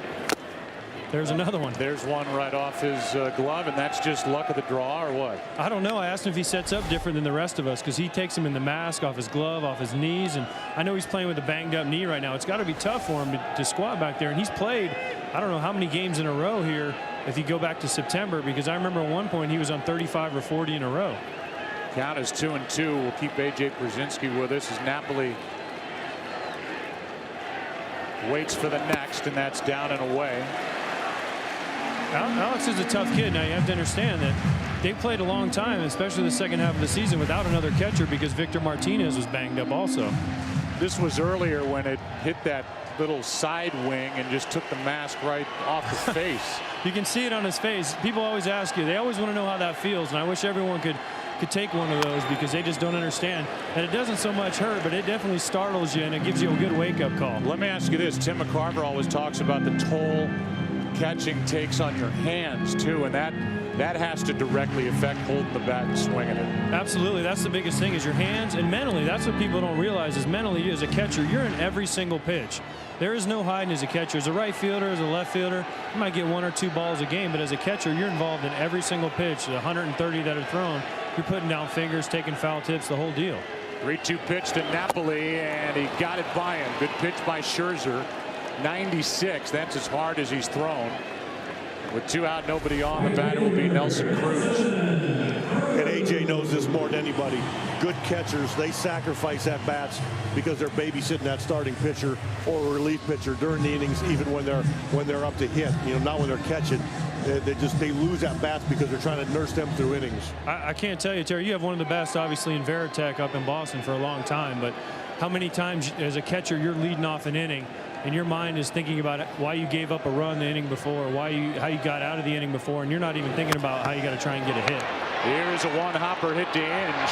Good job by Scherzer. Bangs his fist into his glove and walks off the field. Still 3-2 into the 5th. Game 2 back after this from your local Fox station. MLB at Home is presented by Flonase Allergy Relief. Get 24-hour all-in-one allergy relief with Flonase.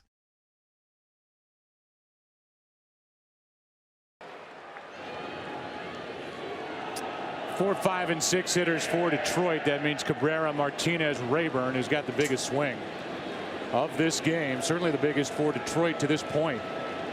3-run shot to make it 3-2 Tigers back in the 3rd, and Cabrera, who has a double, a run scored, almost rode one out of here into right center. His last time up takes the ball.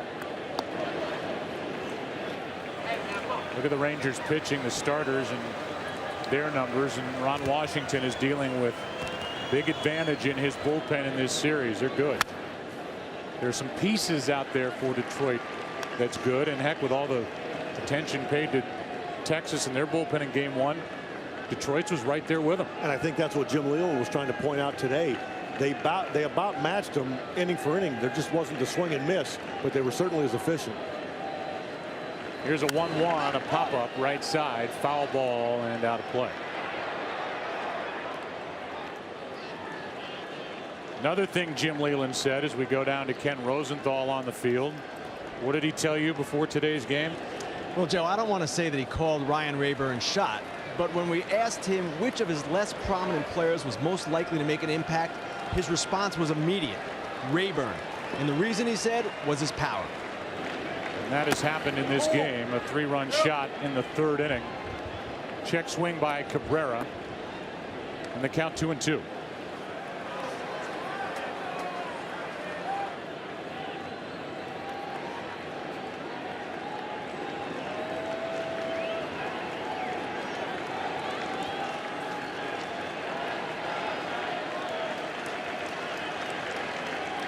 The next from Feldman, inside, a full count.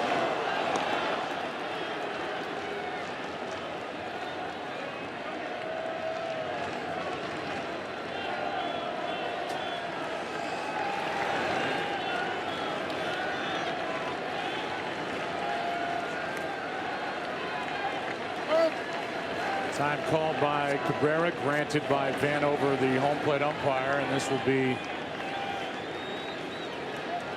could be a dangerous pitch from Feldman to one of the game's best.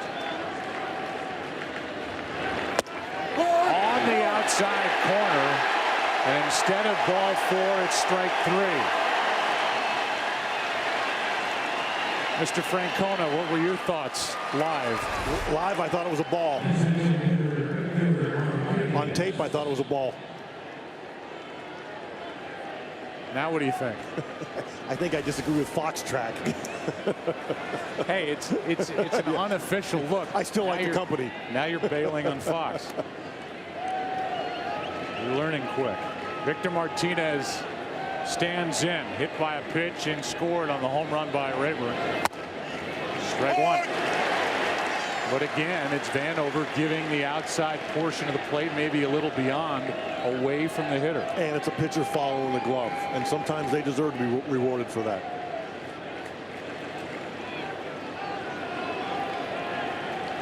Here's an 0-1. A little high and tight.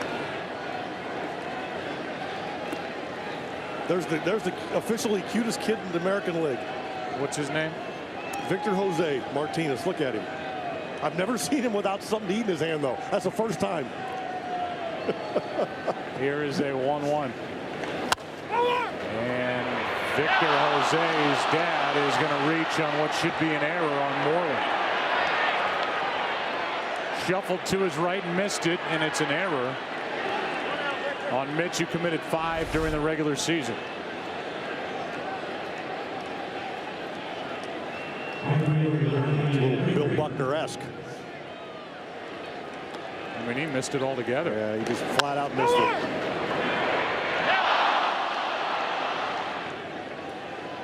And there's Victor Martinez's son. He doesn't care if it's an error. No. You know, that was either because of an error or the hot dog guy was coming by. 1 on, 1 out, and the batter will be Rayburn. You have such a great relationship with that kid. You actually enjoyed a player's kid being around the team. You know, Joe, we had a rule where the kids could come in the clubhouse. Rayburn pops it up. Time goes back to grab it 2 out. But if they did, they had to pop their head in my office and say hello. And with that kid, it was a pleasure. And he is talented. He can do it all. And he'll tell you, too. He'll tell you he's important.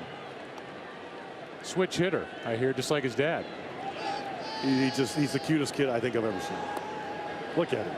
He's got an iPad in his lap. I've never seen a 6-year-old be more comfortable in the clubhouse with just shower shoes and nothing else on. 1 on, 2 out. And the batter is Peralta, takes a pitch high for ball 1.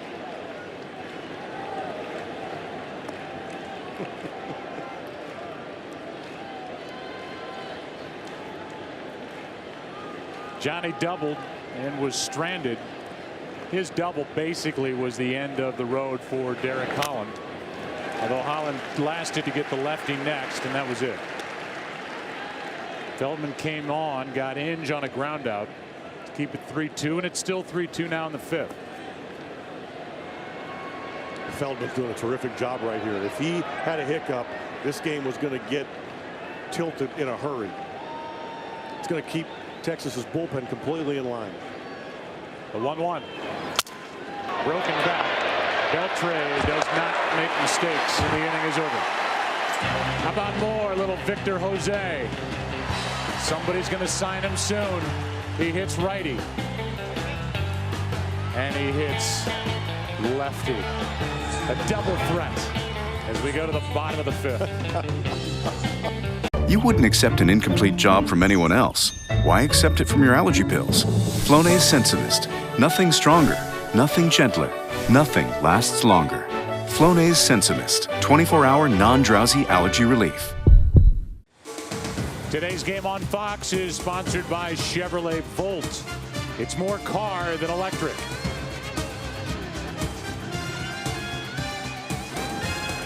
David Murphy first up. RBI triple in game 1. He popped up his first time today, and that's when the Rangers missed a chance. After a leadoff double by Nelson Cruz, Murphy popped up. Moreland struck out. Kinsler flied to right. See how Scherzer is settled in. 0-2. And that's a great pitch versus Murphy. If you don't make him stay honest with fastballs in, even though he's a little bit unorthodox, he can be so pesky if you don't keep him off that, keep him honest. He reaches out. The triple yesterday, he didn't have his legs under him, but he still hit a triple. But you bust him in, and now you can open up the rest of the plate. Down and in, and Murphy stays alive. 0-2. Mentioned it in game 1 that David is in the lineup because a right-hander is on the mound. He hit .299 against right-handed pitching this year, just .211 against lefties.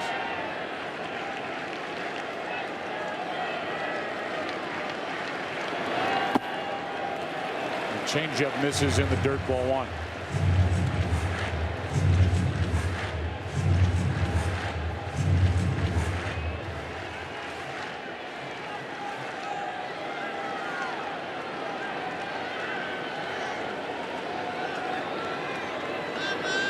Ball 2.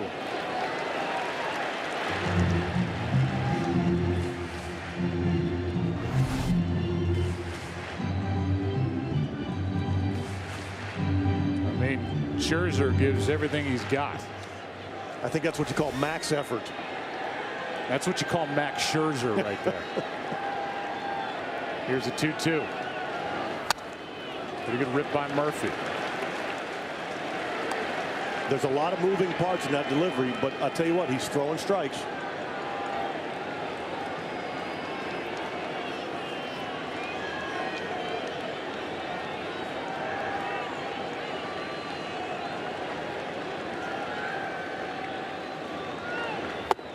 Got him on the outside corner, and now Murphy will be disappointed with that outside edge.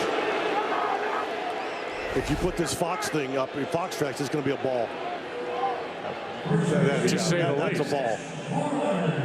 Instead, it's the 4th strikeout of the game for Scherzer, and you can see why Murphy was hot. Why Murph had the long face. Yeah. Here's Mitch Moreland.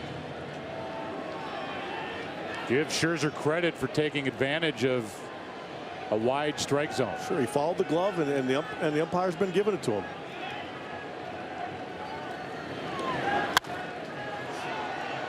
And that's really what Avila talked about. You went in this direction earlier.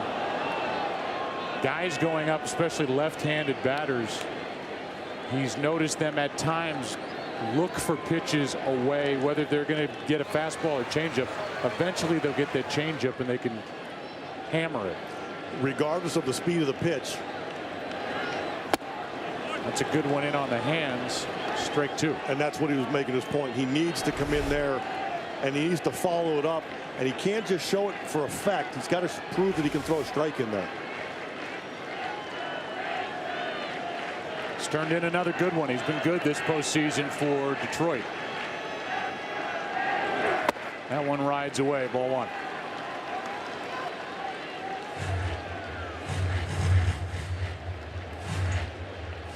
Talked about that deal. The other piece of the puzzle was Ian Kennedy, former Yankee right-hander who had the big year leading the Arizona Diamondbacks into the postseason. That's way outside again, 2-2. That three-way trade helped everybody. Yeah. And I guess that's the way it's supposed to be.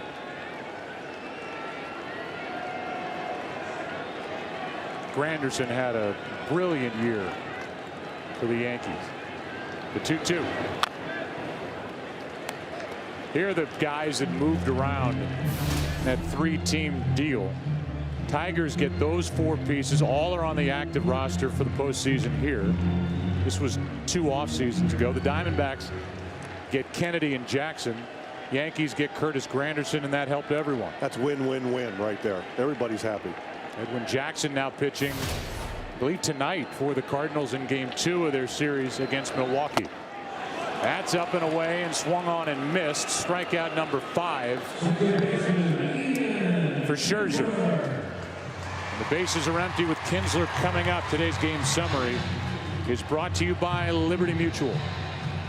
Rayburn with the 3-run shot in the 3rd. The Rangers, that's how they got their 2 in the 1st. And Scherzer has been better than Derek Holland. Good game yet again. And the Rangers are used to this. They've won 3 straight 1-run games in the postseason.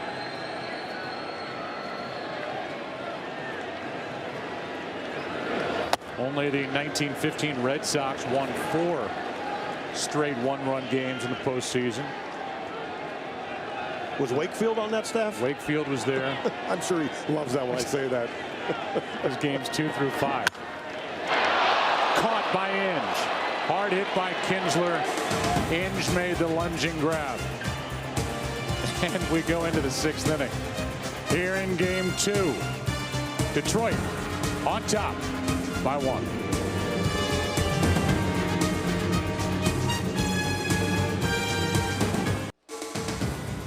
Today's game is sponsored by Geico. 15 minutes could save you 15% or more on car insurance. And by the 2012 Chevy Silverado HD.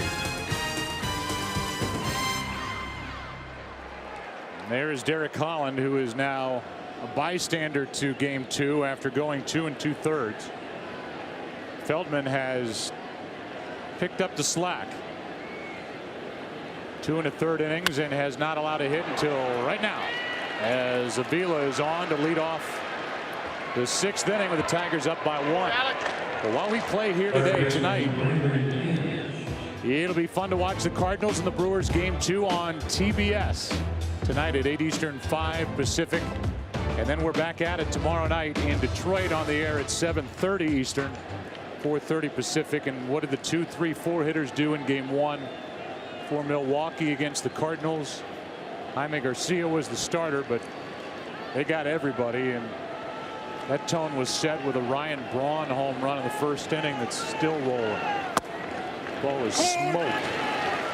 And then Prince Fielder did his thing, and it's been fun listening to Brian Anderson, Ron Darling, and of course John Smoltz have done a great job.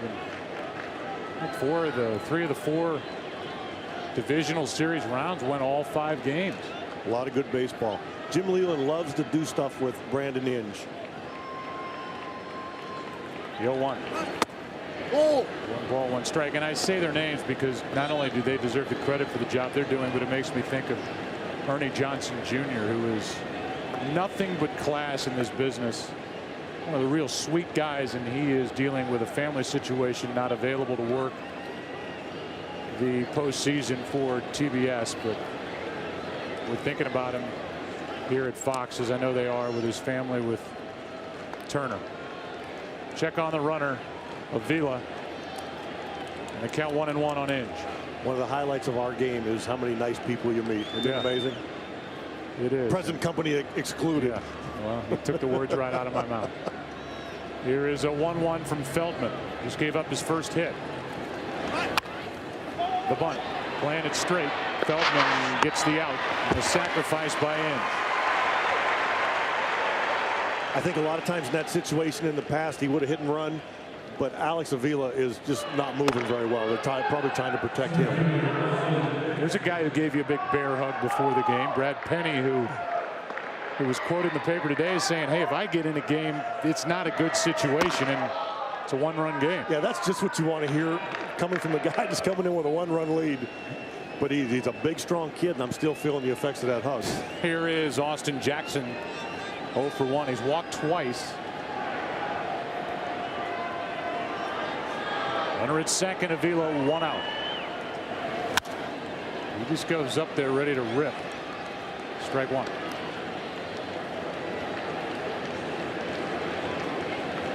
Jackson drove home 45. He's had 3 pretty good at bats. Been patient. One guy in this lineup that runs. Stole 22 during the regular season. On the outside part, strike 2. So many of the good teams in our league now, Tampa, Texas, the Angels, it's such a big part of what they do offensively, running the bases. And it's something that drives managers and coaches crazy because you've got to keep an eye on it every pitch and you got to respect it. That's what guys have to deal with in the National League. The 0-2. 2 out. And strikeout number 3 for Scott Feldman.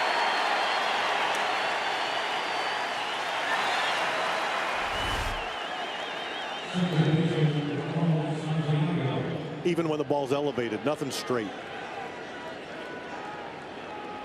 And now Santiago before Delman Young, 2 out, a runner at second. But you have seen, and I noticed it mostly when Joe Torre and Don Zimmer were in charge with the Yankees, and Zimmer kind of brought that style as a bench coach, and Torre was there with his top lieutenant, and you saw more of a National League style baseball. Oh, I'm sure Zim sat in there every inning and told Joe to go ahead and run everybody because he didn't have to answer the questions. Runner at second, 2 out. Zim's watching, I'm sure. I don't think Zim's ever missed a game. Ball 1 a little up to Santiago.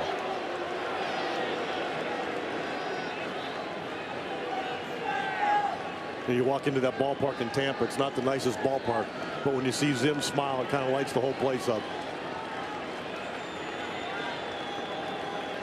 Mike Adams is starting to loosen up. To the right side. Good work turned in by Feldman as Moreland makes that play. Lead-off hit. Feldman gets around it. Bottom of the 6th inning. Good game. Game 2. Rangers back down by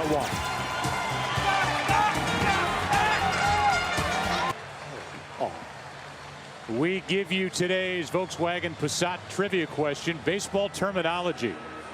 What is the origin of the phrase can of corn when used to describe a lazy fly ball? I actually knew this one before I saw the answer earlier today. Can I go with Dennis Eckersley again? Yes, Dennis Eckersley did it. Look at Davy Crockett almost took out Rayburn, the star for the Detroit Tigers, who hit a 3-run home run earlier. That's kind of spooky looking. You know, the Seattle Moose almost took out Coco Crisp a couple years ago, and John Farrell almost assassinated him. Here's a pitch inside for a ball to Elvis Andrus.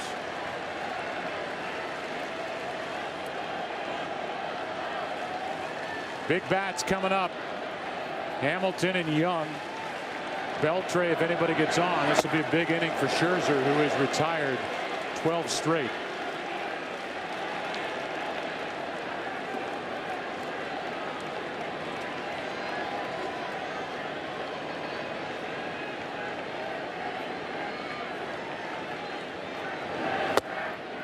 Looked like he was up there to take a strike after getting ahead of the count. It's 2-1. This is where Andrews has really improved. Just his situational hitting, understanding the game, not just going up there whacking at it.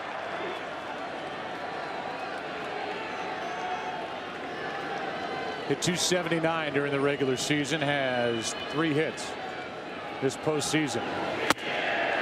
That's ball 3. If you want to invite trouble, you're Max Scherzer, you put Elvis Andrus on and face the big bats. Brad Penny is still getting loose. We're in the 6th. And a leadoff walk. Breaks the string of 12 straight. Fox Wednesday, the X Factor is all new. The contestants learn who their mentors are when they travel to the judges' homes. Expect lots of drama and amazing vocal performances. The X Factor, all new Wednesday at 8 Eastern, 7 Central here on Fox. My word was Eastern that I just garbled. Leadoff man is on. Hamilton up. Winning MVP and a guy who hit 25 home runs during the regular season. That's down the right field line. Hooking into the corner. It is foul.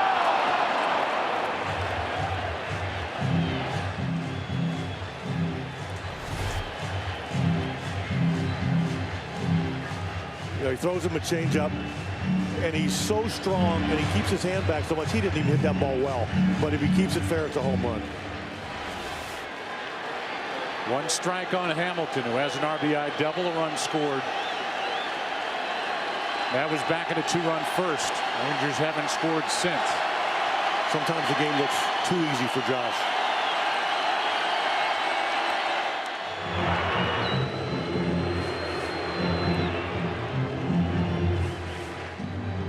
And now a change out in the Detroit bullpen. Perry, the right-hander, Phil Coke, the hard-throwing lefty. Penny sits down.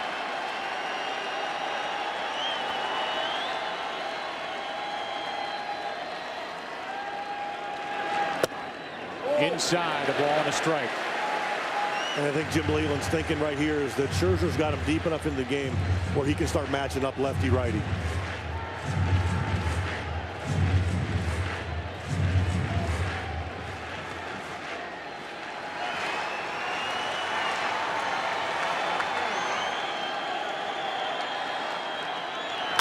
Goes the other way. Impressive piece of hitting by Hamilton. 2 on, nobody out.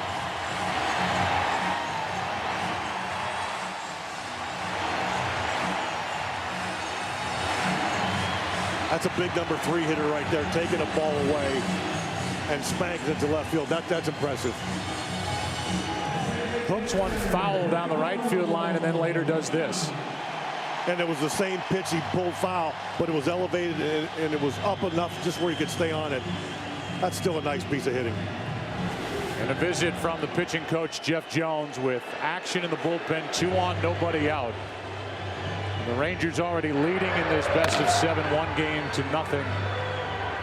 Michael Young will be the hitter, and you've been in a dugout facing Michael Young enough to know that a guy like Young, who's 0 for 5 in this series and 2 out of 20 in this postseason, it's only a matter of time. And you wonder, just because he's been struggling so bad, if they will ask him to bunt.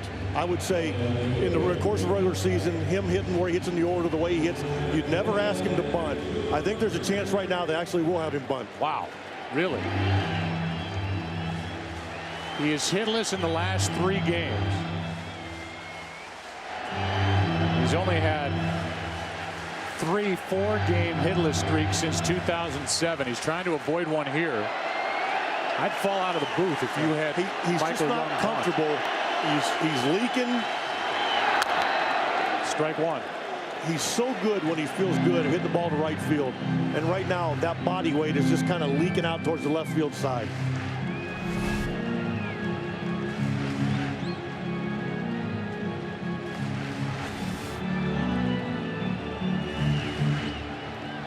Way to make me look good, Slick Eddie.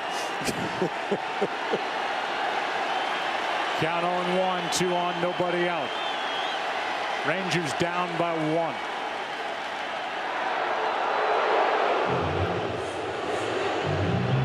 And they play the Munsters theme song. No, that's the Adams family. Oh, that's the Adams family. I got the Munsters on my mind since you call him Slick Eddie. What a Munster. nickname. Half because of his hands and half because he looks like Eddie Munster.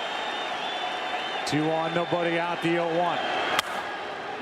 Again, I mean, it's been away, and Young has been out in front and just reaching. He just can't keep his weight there, and he knows it too.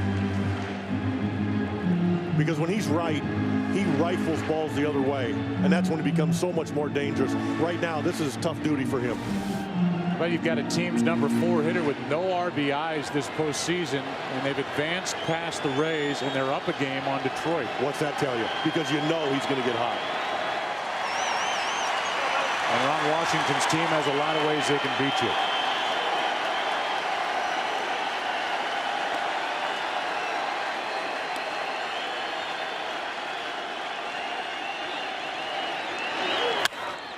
Into right.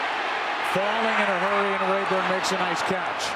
Tagging and going to third with good base running is Elvis Andrus. He's there with 1 out. That was really nice base running. He checked the ball to see if it was going to fall in. Then he got back in time to use his speed and get over to third.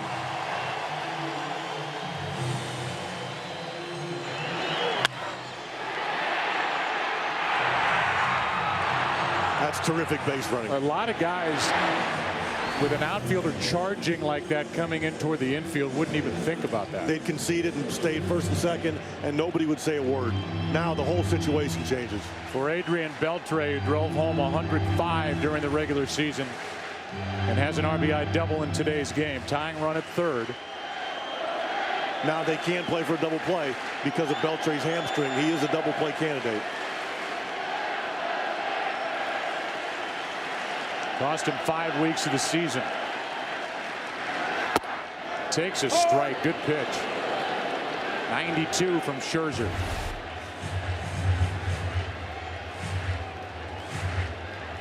Looks like he's taken all the way. You don't see that very often.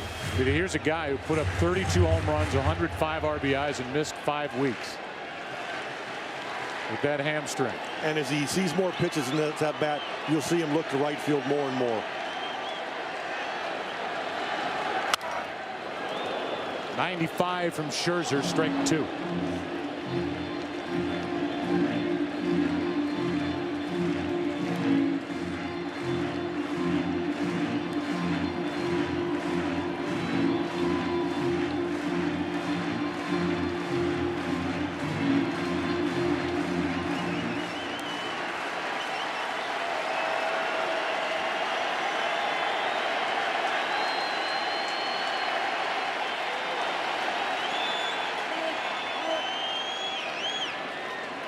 Beltre is grounded into 13 double plays this season. Hops out of the box with an 0-2 count.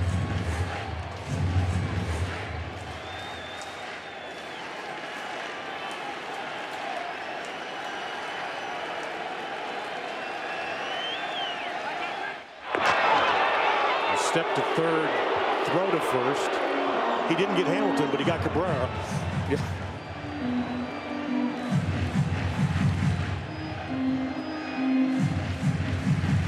And the count's still 0-2 on Adrian Beltre.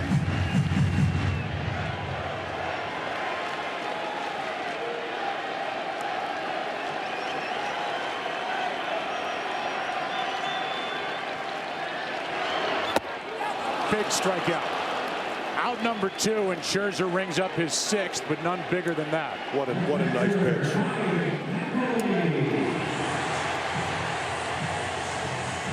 The second strike fastball set that pitch up right there. Fastball for a strike. Ran the fastball in on him a little bit and set that up. That's nice pitching to a dangerous hitter.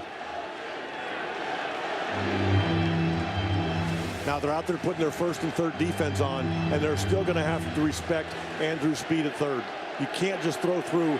You can't make that play to shortstop and back or to second base and back and throw him out at the plate. It's up to Napoli for the Rangers, first and third, 2 out. Strike 1.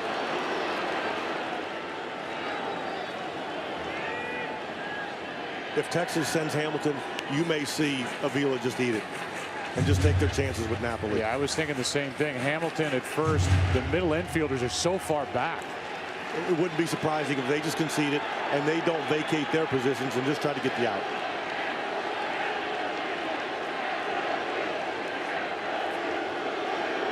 Now Avila out to talk.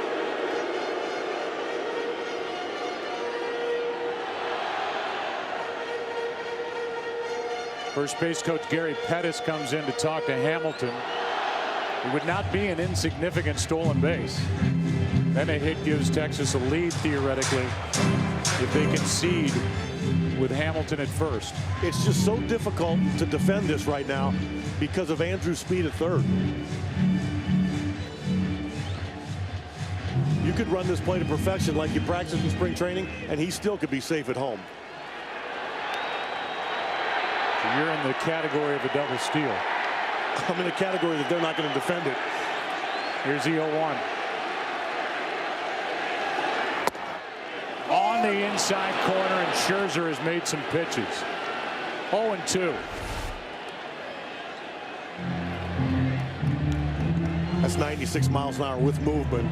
And I know that the tracker said it's off the plate, but it's still a really good pitch. He's now opened up the plate if he wants to go away with something. Napoli, who shortens up with 2 strikes, not opposed to going the other way.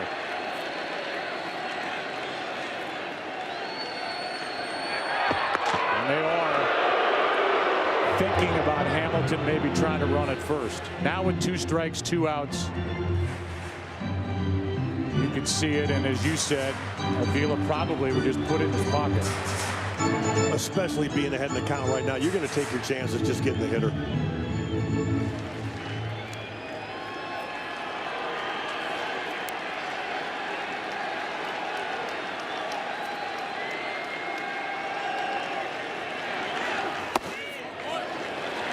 Ball 1. And maybe more importantly, or at least just as importantly, you don't want your middle infielders vacating their position. Napoli can hit the ball to the right field side. That's an awful big hole if you got somebody covering. See what Napoli's done this year with 2 strikes, and that's been from choking up on the bat. Instead of just laying back and looking for power all the time, he's become a much better hitter. Hit .320. There goes Hamilton, and one hopper to Peralta. Makes the stop and a perfect throw, and Scherzer gets around a walk and a hit. Rangers have left 4 on the day. Trailed by 1. Back after this from your local Fox station. Let's take a look at the Texas bullpen game 1 and the job that they did. Ogando a big part of it. Adams got a key out. And then the fireballer Neftali Feliz. And combined 1 walk, 8 strikeouts. And a big reason why the Rangers won game 1. And now it's updated with today's numbers as we take a look at today's Chase Freedom Cashback players to watch. The Detroit bullpen from game 1 and the job they did as Young fouls it out of play. 4 innings, a hit, no runs. And the Texas bullpen with the job that Feldman has done. What a luxury for Ron Washington. Don't get shortchanged to get your cash back with Chase Freedom. Pretty good pitch, called ball 1, and there are those numbers updated what Ron Washington has been able to go to out of his pen. But what a start today by Scherzer. Plenty of time for Elvis. 1 out. Delman Young in his return to the active roster, 0 for 4, and here's how they welcomed Max Scherzer back to the dugout. Smiles. And a little strategy between Leland and Scherzer, and you can see him say you're at 90 pitches. I think he's telling him he's done. Either that, he's going back on a short rope, but that's why players like playing for Jim Leland right there. Well, whoever is on the mound in the bottom of this 7th inning, it'll be the bottom 3 in the lineup. Oh! The curveball from Feldman, strike 1 on Cabrera, who's 1 for 3. And you know, whether Texas comes back and wins this game or not, Feldman's done an unbelievable job. completely keeping their bullpen having a semblance of order. But Brad Penny's back up, along with Benoit.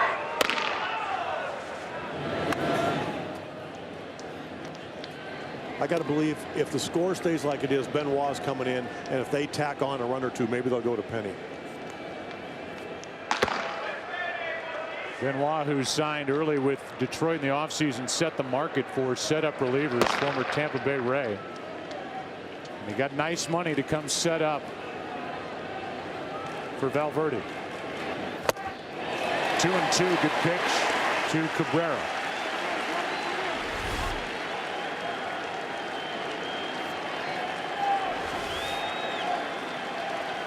Cabrera's been shaking out his left hand after the last couple of swings.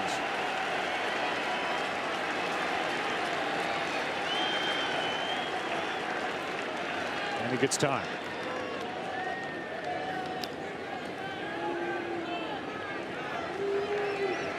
You know, not only is Feldman getting them out, but they haven't had guys up in their bullpen all day. Good pitch down and away, and Cabrera strikes out for the fourth Scott Feldman strikeout. 2 out.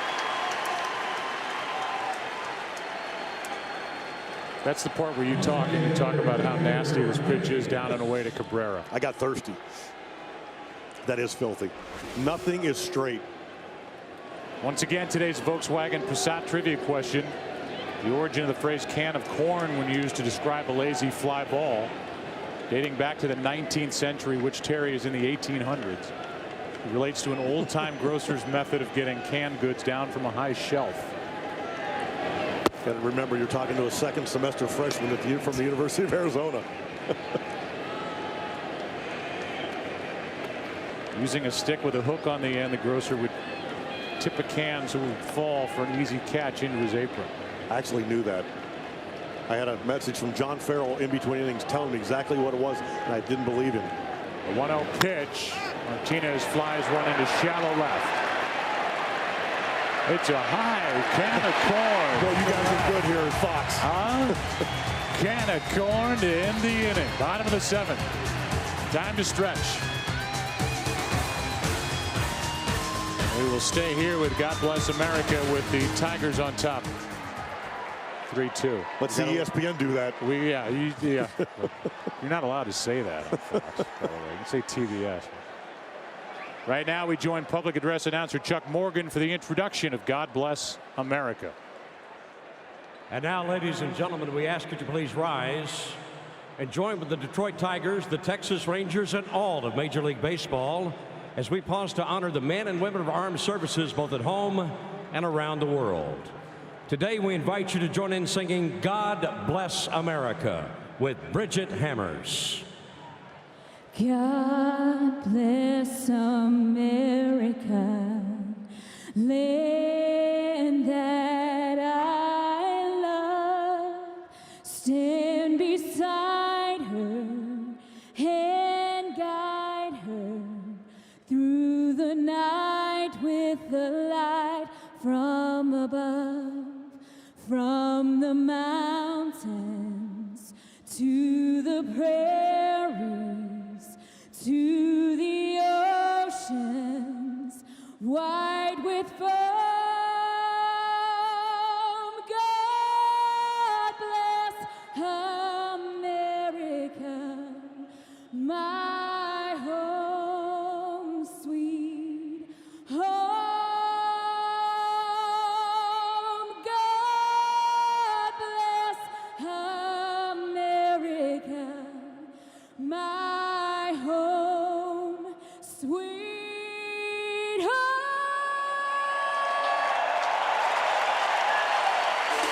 Thank you, Bridget. Bottom 3 in the order coming up for the Rangers. Bottom of the 7th inning, game 2. 3-2 Tigers. Today's game is sponsored by Liberty Mutual Insurance. Responsibility, what's your policy? And by Verizon, America's largest and most reliable wireless network. Change in the outfield. Delman Young cannot throw. So Ryan Rayburn goes from right to left, and Don Kelly, who can play anywhere. He's got a great arm, goes to right. Bottom of the 7th inning, and Scherzer is back for more. Swing and a miss by Nelson Cruz. 3-2 Tigers in game 2. And I think what we're seeing is Jim Leland didn't want to use a right-hander just for one hitter with the 2 lefties coming up behind him. That was what the conversation was. Exactly. So this should be it for Scherzer.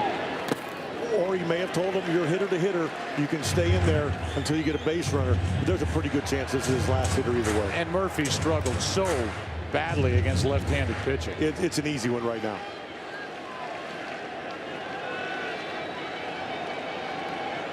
Here's a 1-1. In the air to left. Down the line, hooking foul. Strike 2. Our Geico in-game box score for the Rangers, who bat here in the 7th inning. RBIs in this game by Hamilton, Adrian Beltre. The guy at the plate, Nelson Cruz, had a leadoff double in the 2nd. The Rangers did nothing with it. Now they trail by 1. At that time they led 2-0.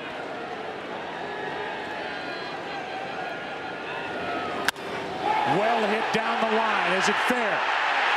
Tie game.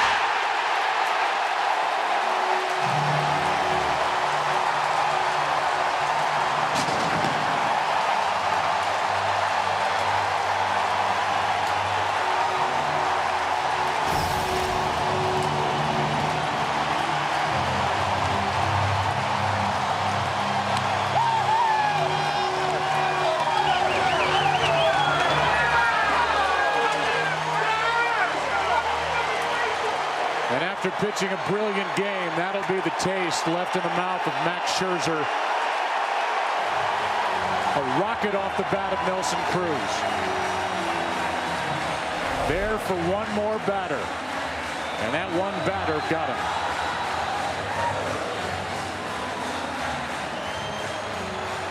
That's about an identical pitch from last night. His 2nd home run of this series. Walsh celebrates. Tied at 3. Phil Koch takes over here in the 7th inning. Tie game. Back-to-back lefties for Koch. That means David Murphy first up, down and away, ball 1. As a manager, Terry Francona, you want your guy to go out there and get one more hitter, and I'm sure you're holding your breath sometimes that he can get that guy and then set up the bullpen the way you want it. Strike 1. That ball hit the foul pole, and it undid a lot of thinking that was in that dugout. They had it set up right where they wanted it. They get through one hitter, and they start matching up until they get to their guys, and it was undone with that one good swing. And a 3-3 score. Cabrera backs up and flips for the out. When he came off after getting out of that 2-on nobody out jam, he met with Jim Leland. And he's explaining it to him right now. You know, he wanted him to know what was expected of him when he went back out onto the mound. Boy, he pitched great. He pitched a heck of a game. 6+, 3 runs, 6 hits, 1 walk, 6 strikeouts, but a home run. And now you get into the battle of the bullpens even deeper, and that's where the Rangers have a big advantage. And again, I come back on it. What Feldman did set up the whole bullpen for Texas. He kept the game right where it was supposed to be, where a swing like that means something as opposed to just making a dent in a loss. And now they can go their horses down there.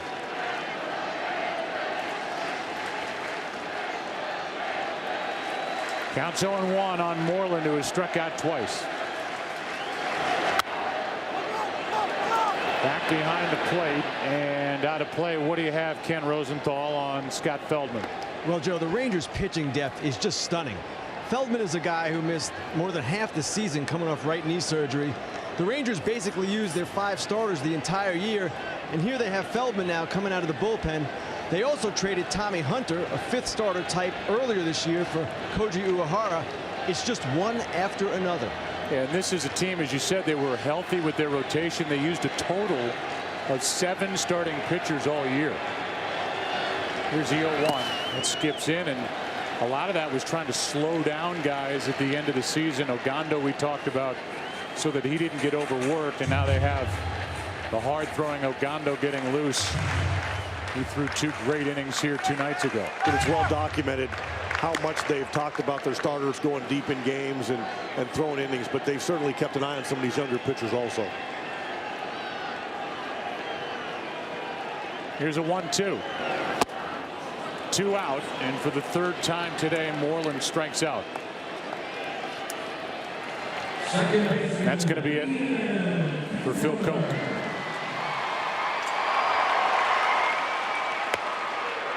There's Perry and Benoit.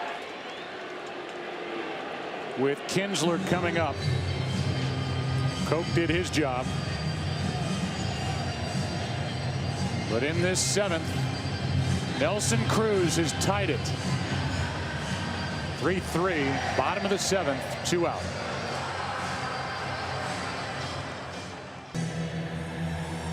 Talked about the deal Benoit got in November. 3 years, $16.5 million deal. He's got overpowering stuff, good changeup to left-handers. And he takes over with 2 out, nobody on, a run home here in the bottom of the 7th. Be careful on that first fastball. You think Kinsler's hunting one of those? If he likes it, he could come unglued here.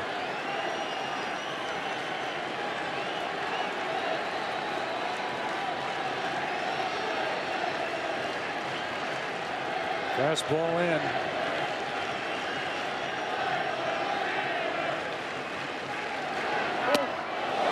And that straightens up Ian Kinsler.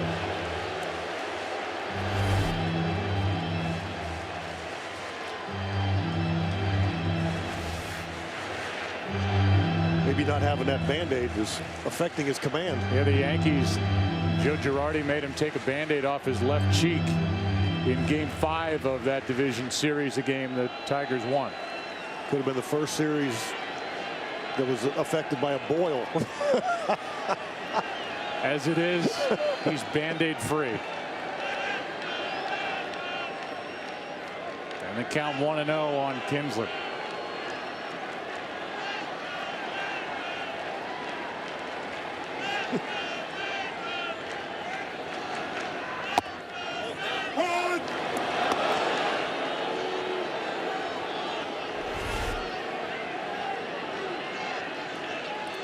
Boy, that's look at that movement on that changeup. That's why he's so tough versus left-hand hitters, because of that pitch right there.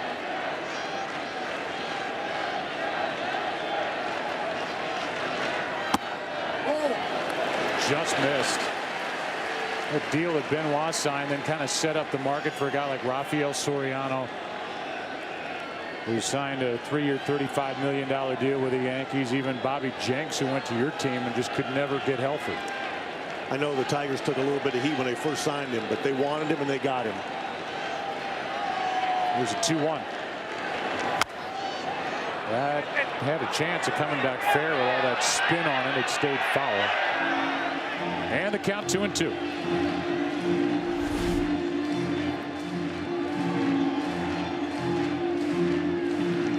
Benoit's kind of a neat story. You know, he goes to Tampa. He had gotten off the radar for a while after pitching in Texas and had one of the better years you could ever have out of the bullpen. Both those guys I mentioned left the Tampa Bay bullpen. They have an unbelievable way of finding relievers, and their success ratio is terrific. Totally rebuilt that pen, and there they were. And they're still good.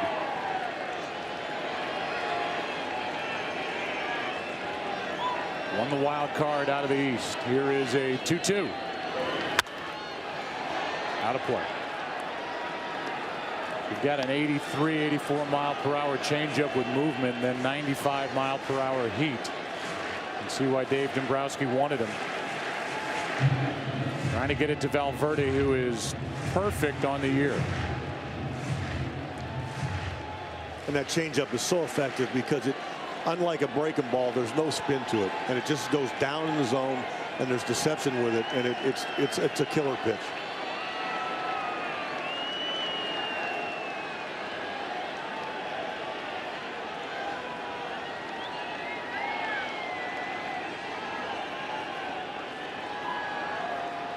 The 2-2 is hit in the air to left.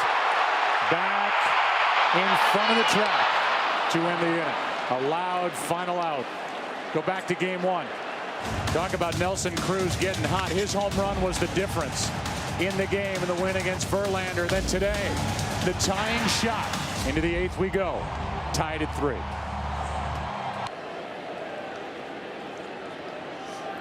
About a 3-3 game into the 8th inning of game 2, and now it's Alexio Gando.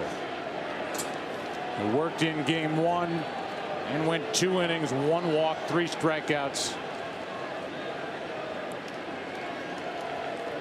His postseason numbers compared to what he did as a starter, and you can see he can light up a radar gun. Strike 1 on Rayburn.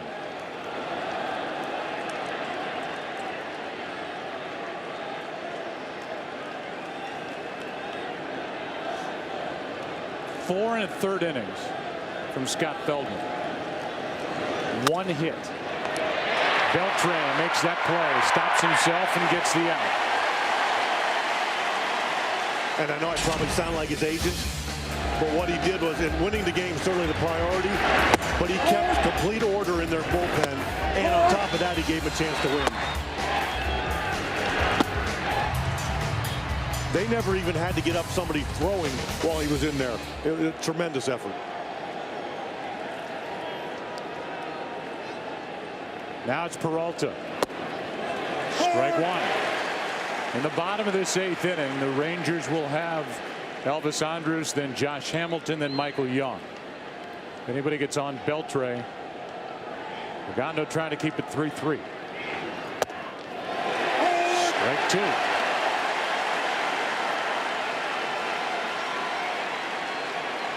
Every pitcher that Texas brings in is just throwing the ball with so much confidence.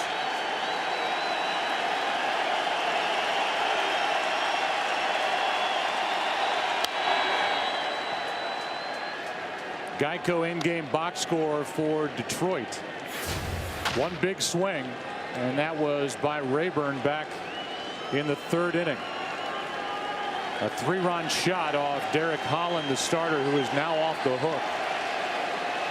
Then Feldman took over. Ball 1. Peralta's doubled. He's 1 for 3. Bounced into a force out, and he's flied out. His double came in the 3rd inning, and he was left on.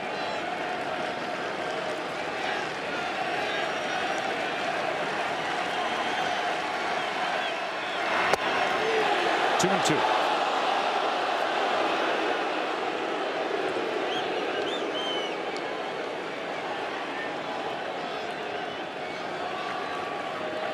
That pitch there, that's why right-handers hit about 203 versus him this year.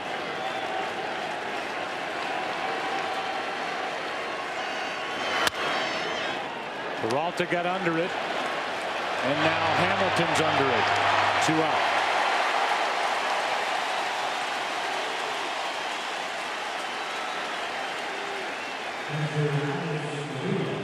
Now Avila, who got a hit his last time up. 1 for 7 in this series and 2 for 23 this postseason. He did pop 19 home runs. And, you know, he finally faced a right-hander and hit the first pitch for a line drive base hit. There is Alex's dad, a pair of Al's. And that guy on the left never missed a cutoff man. No, the great Al Kaline. What a gentleman.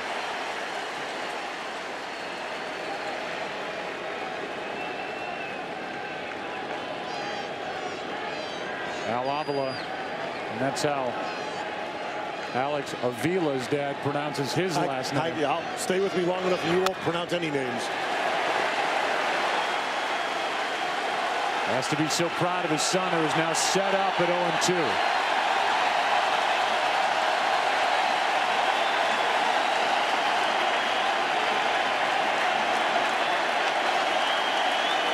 3-3 game in the 8th.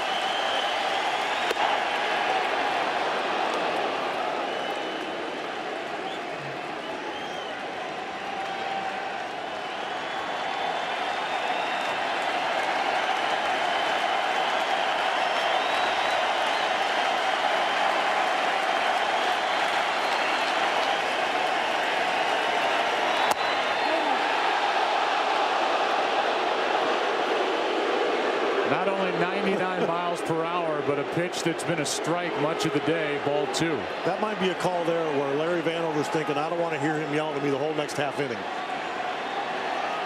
Yeah, he's got the catcher at the plate, who has a 2-2 count.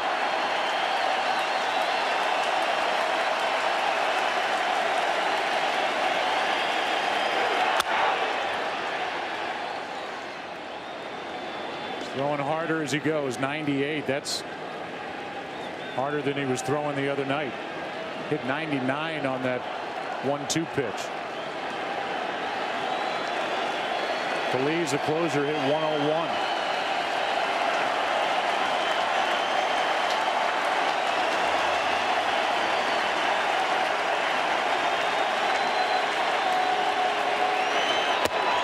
What a game.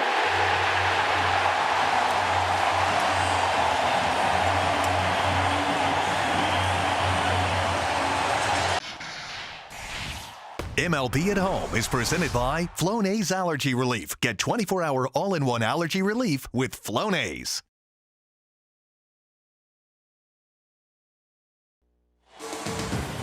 Today's game on Fox is sponsored by Audi, Truth in Engineering, and by State Farm. For auto, home, life, and banking, get to a better state. And we welcome you back. Bottom of the 8th inning, tie game, game 2 tonight on Fox. 8 o'clock Terra Nova, which has been a new hit, and then at 9 o'clock House. And if our baseball coverage runs long, those shows will be seen immediately after baseball and shown in their entirety.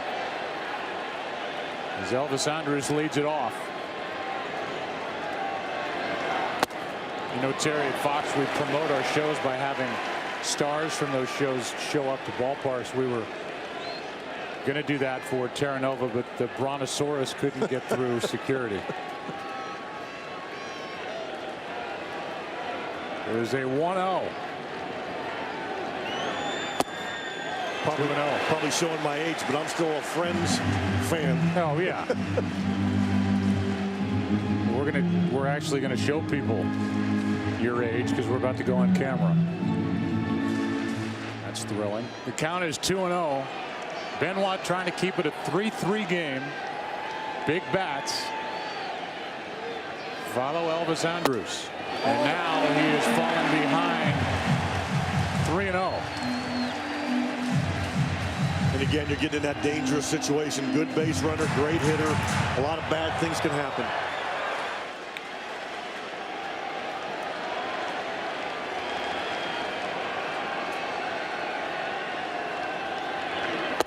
Four-pitch walk.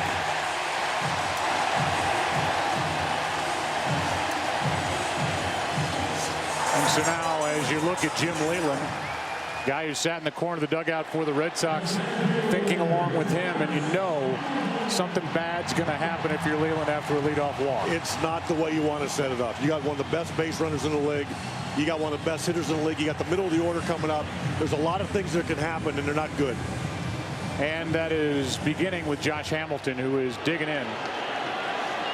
Josh is 2 for 3. RBI double, a run scored, a single his last time up.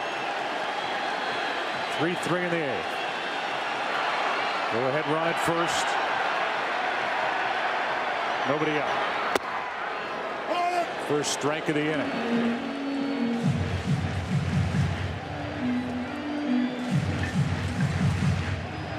Actually play Hamilton to hit it the other way, as he did his last time up, taking a pitch up and away. He flipped it into left.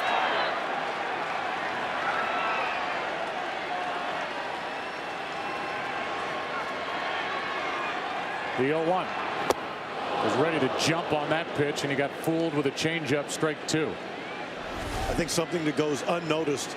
Benoit does such an effective job of holding the base runner while still executing his pitches. Some guys you can ask to hold the runner and they do that, but they lose some on their pitches. He can do both. You know, Andrews wants to run so bad it's killing him, and Benoit's not allowing him to.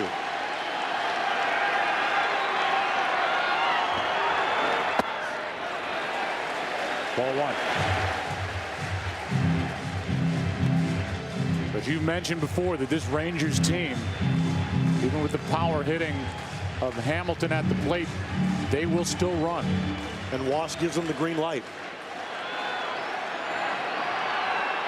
But believe me, he's in scoring position right now.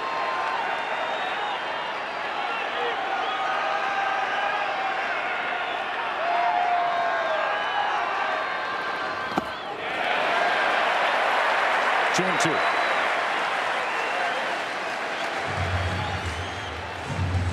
You can see Gary Pettis down there. When he comes back to first, he's giving him the times to the plate across his chest, whether it's 1-3, 1-4, just which means he does have the right to go. Got the stopwatch in his right hand, timing the release of the guy on the mound, Joaquin Benoit.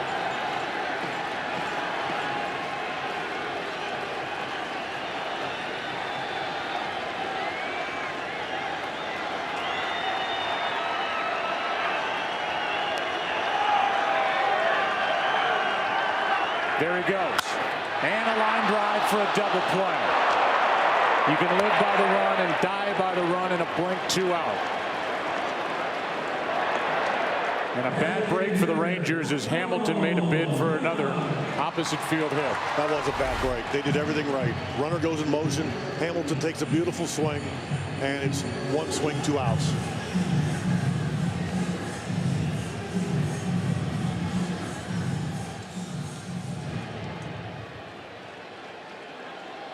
Inge with a catch in the throw, and now Michael Young with the bases empty. Young hit .338, hit just 11 home runs during the regular season.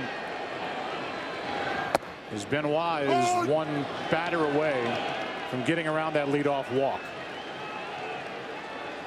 In the 9th for the Tigers, Inge, Jackson, Santiago. He went. And it's 0-2.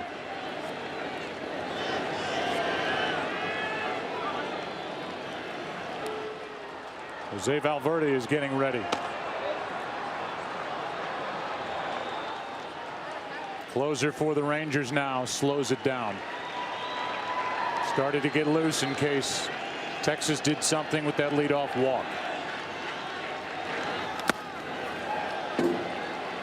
Remember, Delman Young was taken out of the game for defensive purposes. Can't throw with that strain in his oblique. So due up 4th for the Tigers in the 9th is Kelly and not Delman Young. That's when the Tigers had a 1-run lead.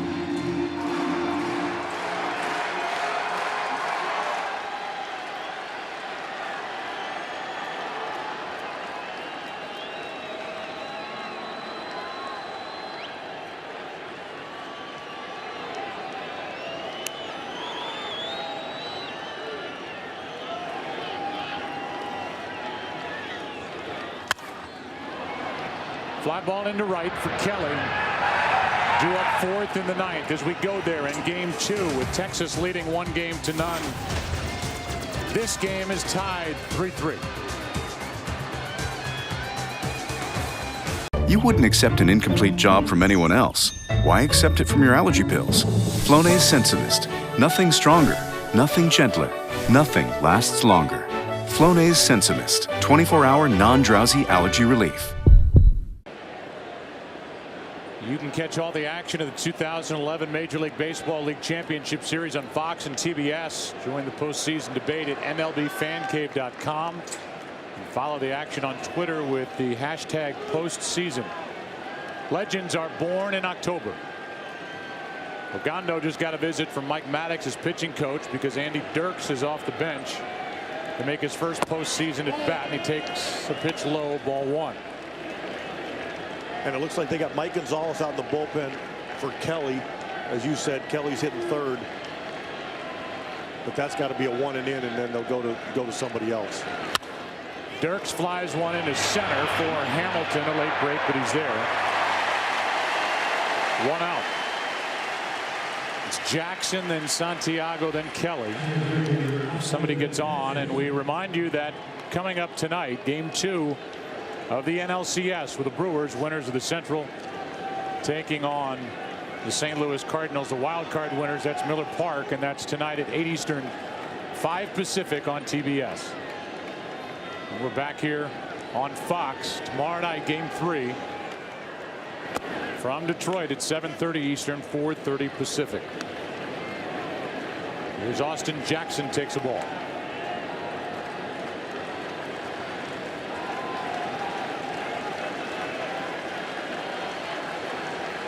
Oh for 2. 1-1. Pitching matchup in game 3 of Colby Lewis, who's been so good on the road this year for Texas, against Doug Fister. It's a huge pickup by the Tigers at the deadline. He was the winner in game 5 of the division series at Yankee Stadium.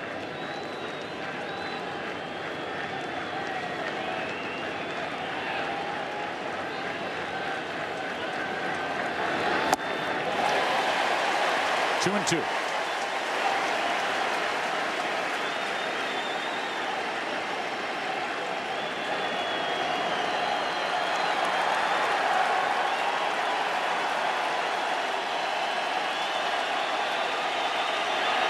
Two out.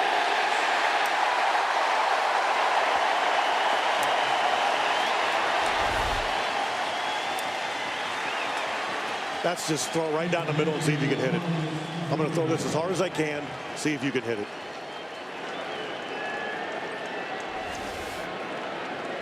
Brings in Santiago. He had to hit his first time up. 1 out of 4 on the day.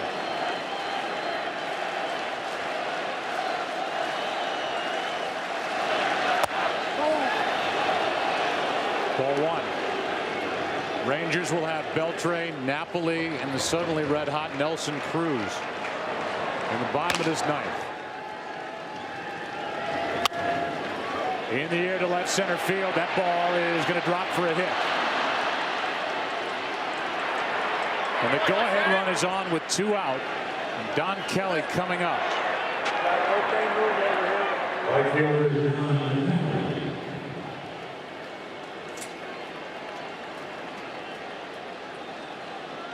Ron Washington is making the slow walk out, and he will go to Gonzalez.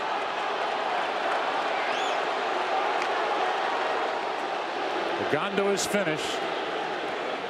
Top of the 9th. Go ahead run at first. 2 out. Gonzalez coming in. Kelly coming up.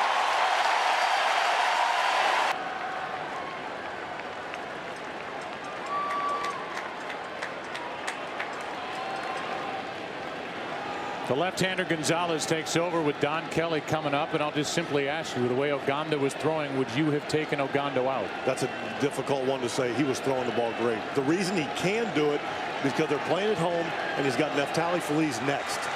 But I agree with your point. Kind of hard to take him out. Go ahead run at first. Kelly takes over but low, ball 1. Kelly hit the big home run for the first run of the night in game 5 on Thursday at Yankee Stadium. Hit it off Ivan Nova, then he was followed immediately by Delman Young, and it was 2-0 in the first. A game they won 3-2, and this one's in the corner.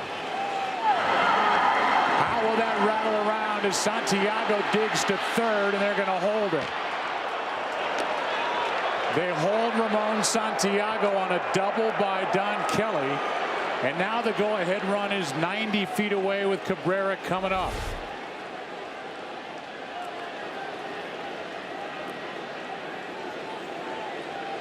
And this crowd has been taken straight out of the game by Don Kelly. And Washington is going to make another move. Took Ogando out to get the left-hander in the game against Kelly. That didn't work. And now Washington, it appears, will go out and take the ball from Gonzalez.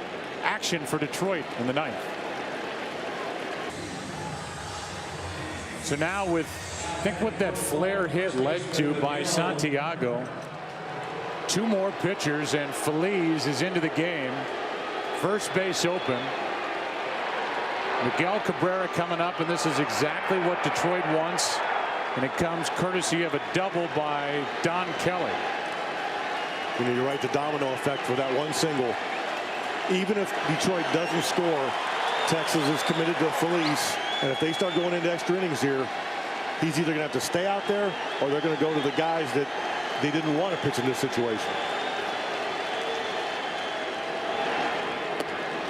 Well, now they bring Feliz in to intentionally pass Cabrera. There's some managers who want the other guy to walk him, so that in this case Feliz doesn't warm up, and now his next 4 pitches are just floaters out of the strike zone. And my guess is here is that Ron Washington and Mike Maddox wanted to talk this over to decide what they wanted to do. Maybe there was some indecision there, because I agree the last thing you want to do is have a guy come in and throw the ball 6 feet off the plate and lose his arm slot. And now the bases will be loaded where there's no margin for error. So this is unfolded thanks to a hit with 2 out by Santiago, a double by Kelly, the intentional walk. And it's up to Victor Martinez, who was baseball's best during the regular season with runners in scoring position.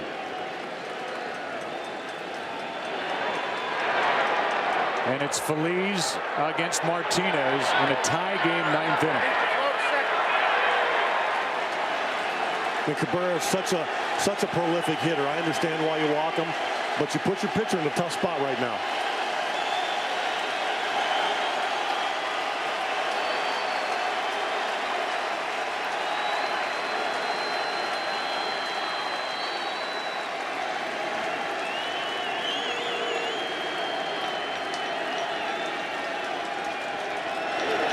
Ball 1. Well, his arm doesn't hurt. 100 miles per hour, but well outside and down with the bases loaded, 2 out. This crowd groaned when Ogando was taken out of the game. And now it's bases loaded, 2 out, a 1-0 pitch. A ball and a strike.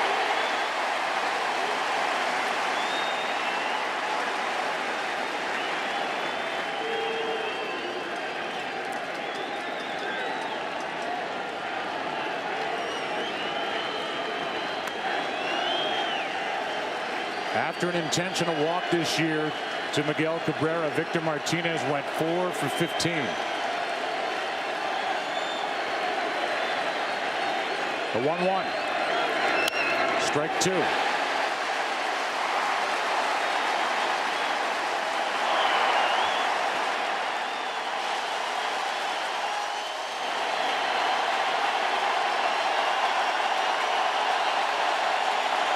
He's got to keep in the back of his mind, if he wants to bounce that breaking ball, it'd be a great pitch to strike him out, but it can also go to the backstop.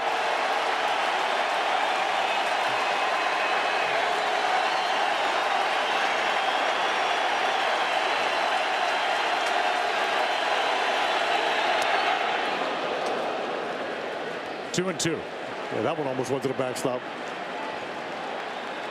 Napoli up to grab it. Victor Martinez,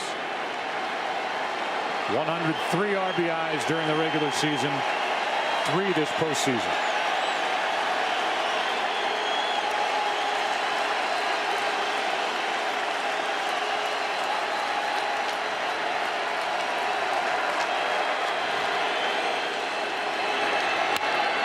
Little pop-up out behind second base. Elvis Andrus is out.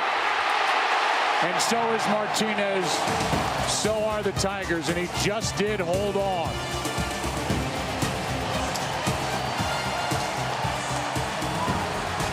There was a lot of light popping out, and he trapped it against his body to end the inning. Into the bottom of the 9th, tied at 3.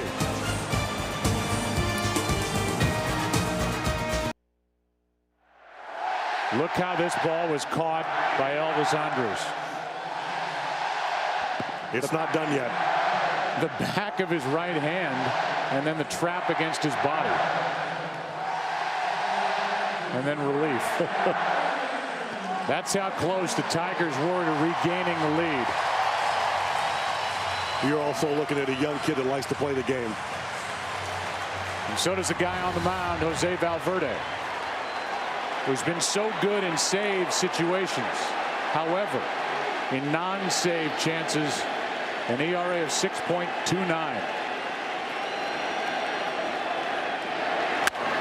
This one is ripped by Beltre at the wall, off the wall. And Adrian Beltre has started the ninth with a double.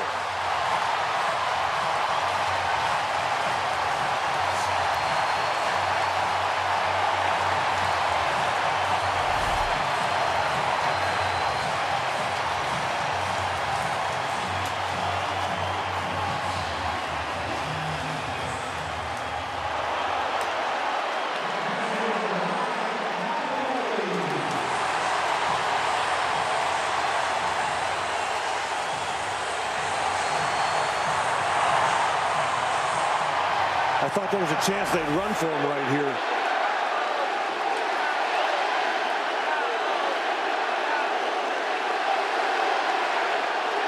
He has a speedy guy in Andy Chavez on his bench. Ron Washington, but so far no sign of him. And they're going to intentionally walk Napoli and bring up the guy who's gotten hot for Texas, Nelson Cruz.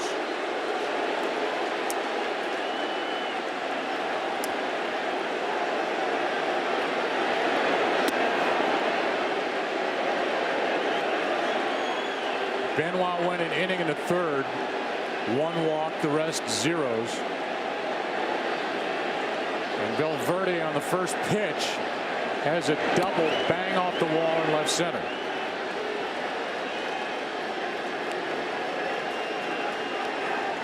Well, with Cruz hitting and Adrian Beltre at second, you know they're not going to bunt.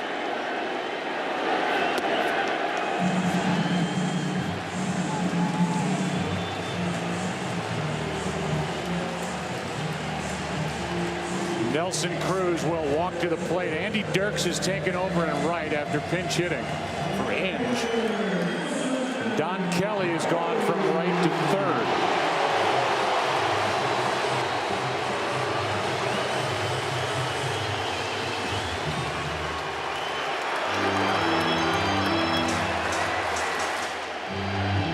Tigers led 3-2 going into the bottom of the seventh when the man at the plate, Nelson Cruz, went deep off the foul pole down the left field line to tie it off Scherzer.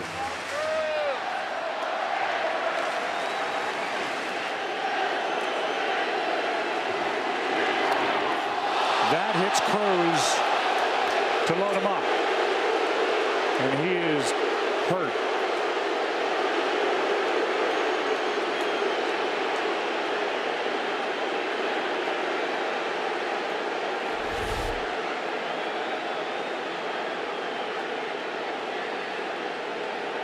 Ouch.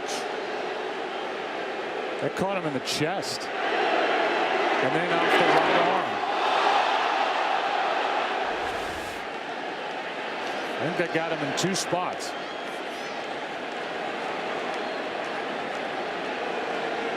I got to believe it hurts a lot less than the fact that they're giving him first base and they didn't call the swing. But it looked like it hit him in the ribs after it hit his wrist. Now it caught him on the wrist. You're right. Wrist first, then the ribs.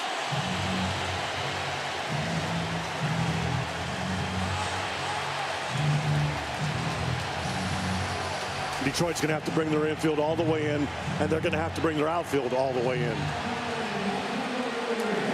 There's nobody out, and David Murphy could end game two.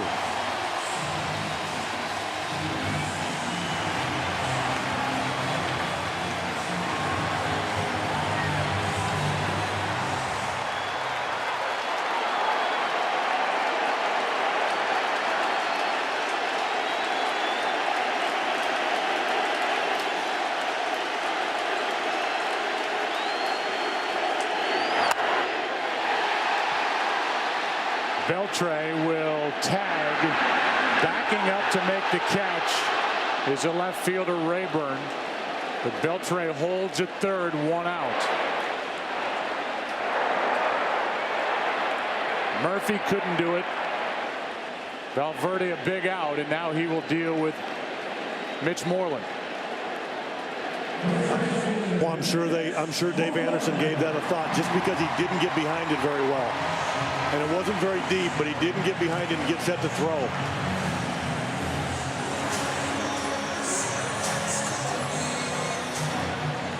I'm still wondering, you know, a guy like Andy Chavez, if he has a chance to score there.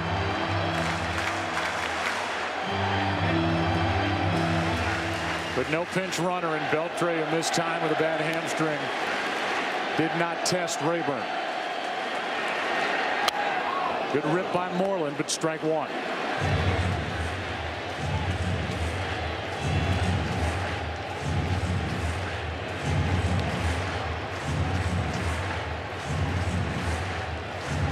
Moreland has struck out 3 times in today's game, and he is 0 for 3 against Valverde in his career.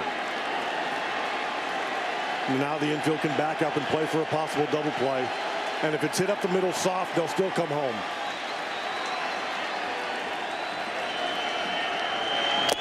Strike 2.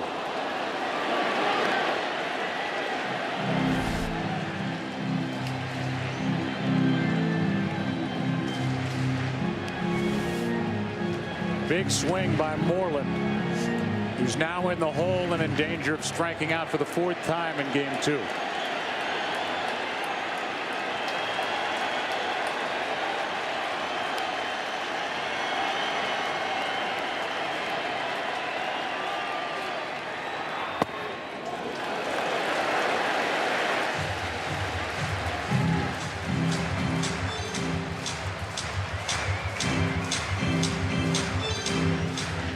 If Valverde pitches out of this, you're not going to see a celebration. You're going to see a party. From Valverde. Yeah. Trying to get that big second out. The winning run at third.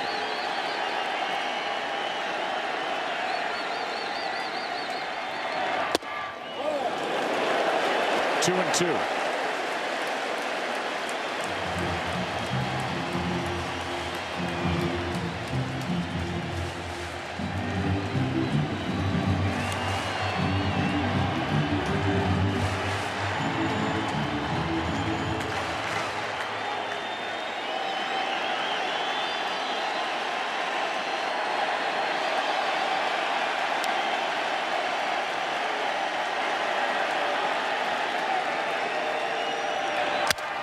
Broken back. Cabrera comes home, out, back to first, and that double play ends the inning. Unbelievable job by Valverde to get out of it. One hop, Cabrera to the plate, the return throw and tag, and that keeps us tied into the 10th here in game 2.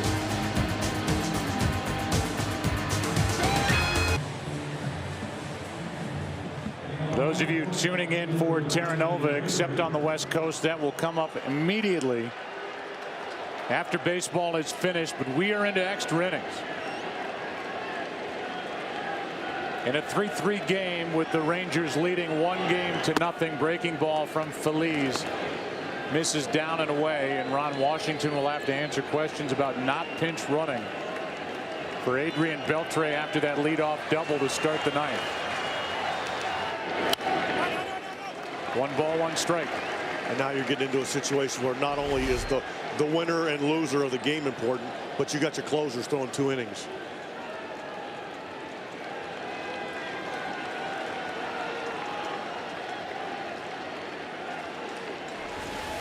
Here is a 1-1.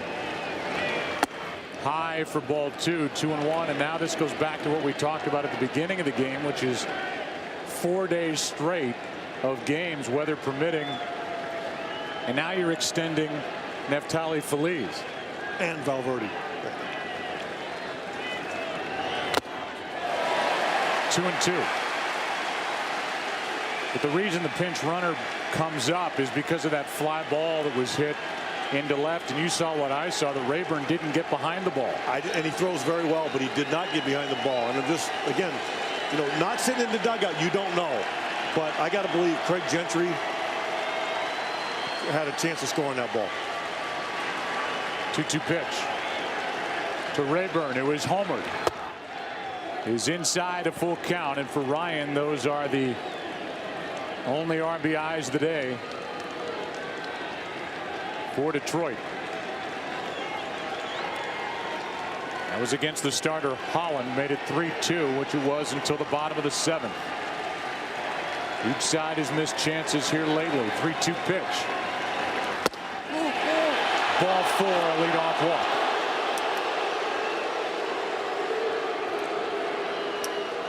That last pitch was close. That's 99, 2 inches off the plate. Rayburn was at the mercy of the home plate umpire, and he got ball 4. He wasn't going to hit it anyway. Good move. Now Peralta. You've got Avila on deck, and then Dirks. Gene Lamont, the third base coach, went down to talk to Peralta. We'll see what they do. Do they bunt the runner up? No. Johnny Peralta, such a good fastball hitter. You've got a guy on deck that hasn't been getting a ton of hits, and then you got a guy that hasn't even been playing. So they're going to let Johnny swing.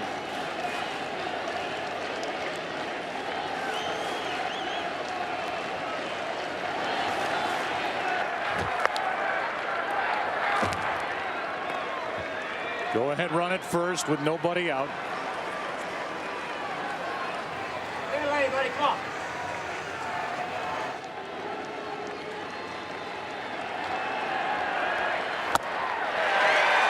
'99 running away from Peralta, strike 1.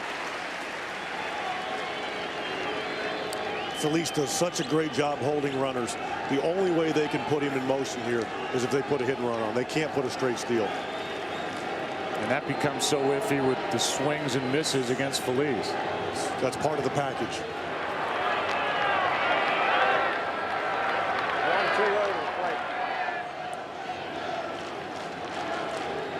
Game number 169 of the season, and Gene Lamont has to come down and talk to Peralta with the sign. I think that's because they don't hit and run very much in this situation, but they got to try to move this runner. Now he shows bunt, takes a ball. And they never asked him to bunt. That's why. This is not an easy guy to turn around and show him your chest.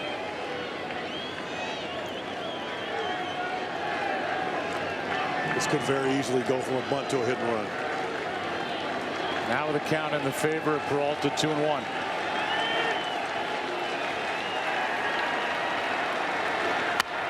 The bunt checks up, and it's perfect.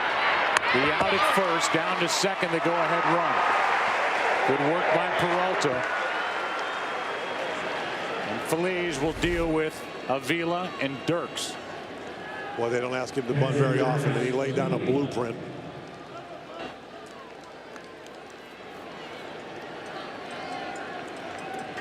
So now it's Alex Avila, who came in 1 for 20 in this postseason into this game. He's been a battler behind home plate all year.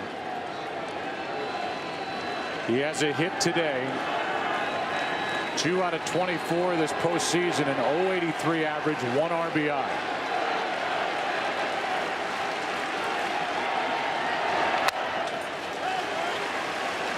Strike 1.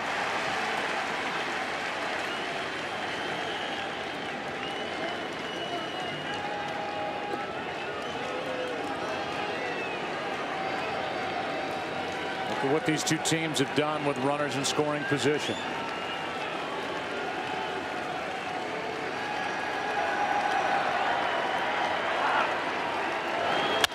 Fly ball into left center field, and Murphy over to catch it.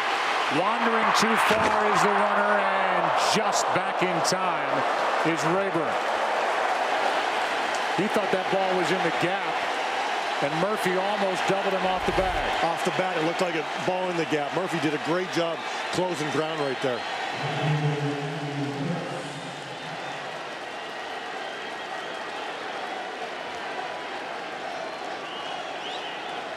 He went as far as he could and just got back.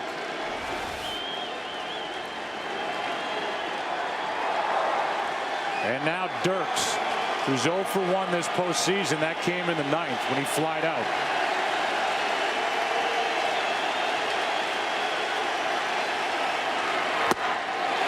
Gonna have to crank it up another notch. 101.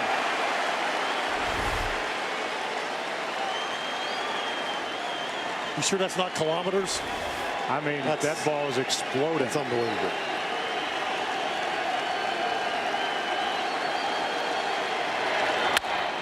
The opposite way, and Andrus makes the play to end the inning. Feliz gets around a leadoff walk, still tied into the bottom of the 10th, 3-3 in Arlington. Back after this from your local Fox station.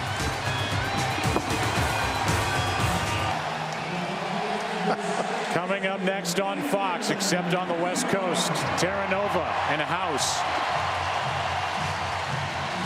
And with the top of the order coming up, Valverde is back to the mound. Ian Kinsler, who at 32 home runs during the regular season, won this postseason, faces Valverde. Forward over the outside corner at 92. Strike one, and we've talked about deception with the delivery, and Valverde has that. He's got a unique approach. That's the way of saying it.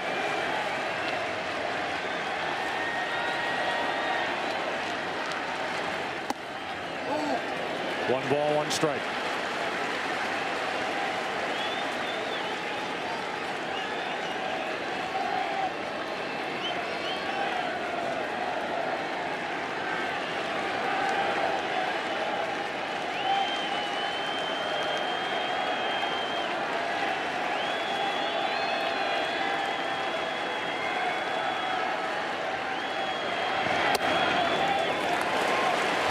Ball two. You get on the road, extra innings, you're always that one pitch away from going home. That was pretty profound. Award winning. See you at the Emmys. Stay with me while I give you some knowledge. 2 balls and a strike.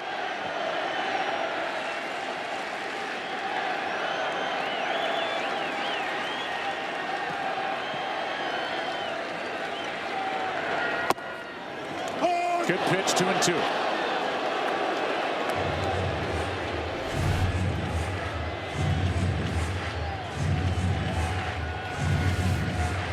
The difference between these two sides, and I know we keep going back to this, but after this battle between Feliz and Valverde, the Rangers still have some bullets down there with Adams and Uehara.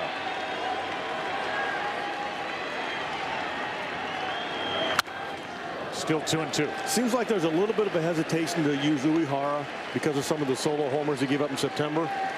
And I think there's some questions how many games Adams can pitch back to back to back.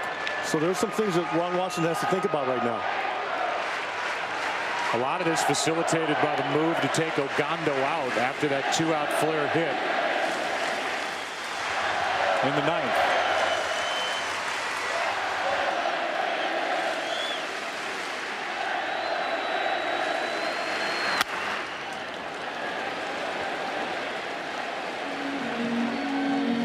Two balls, 2 strikes.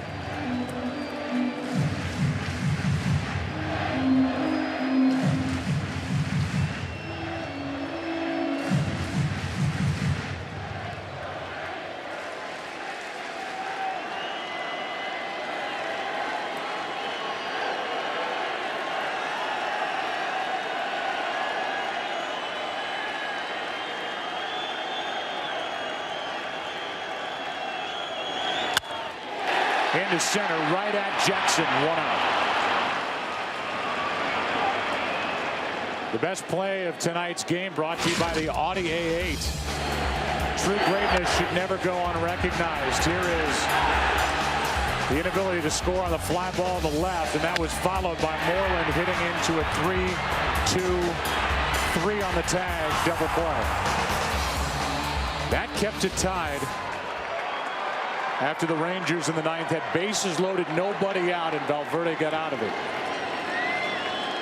You can see Cabrera, when he caught that ball, thought about stepping on first, decided to take the shootout at home, ended up being a great decision. Showing bunt, taking a strike. Elvis Andrus, who is 1 for 2 with a pair of walks.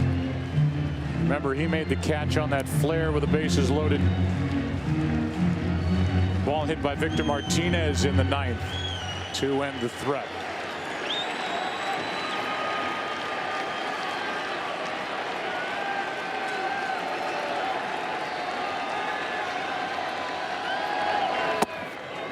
Strike 2.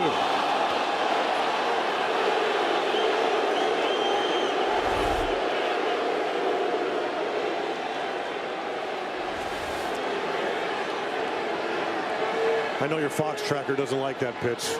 That's still a well-thrown ball in a good location.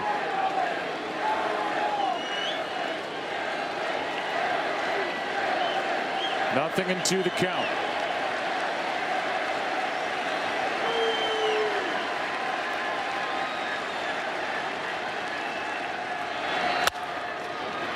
Cabrera to his right, now to the bag, 2 out.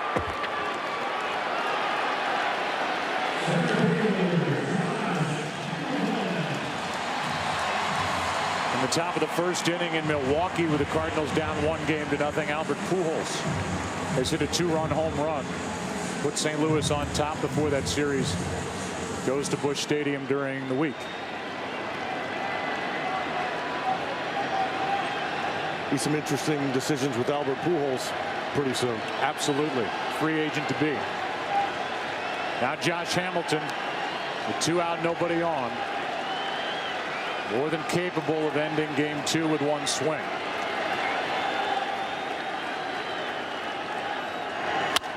Instead, he grounds to Santiago. How about this game? We go into inning number 11. Good work by Valverde. We're still tied 3-3 in Texas.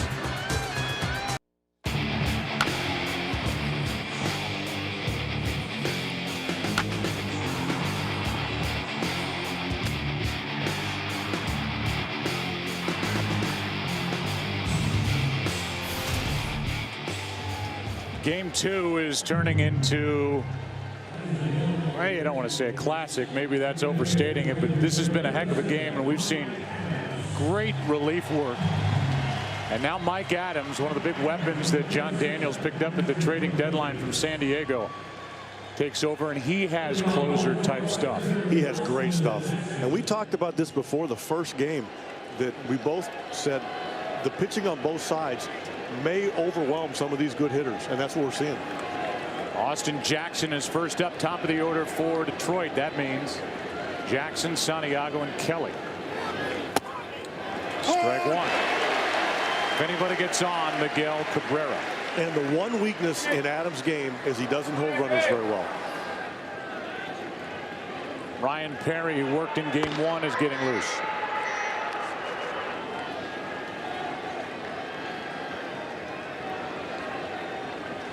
Both closer Valverde and closer Feliz are going to be finished.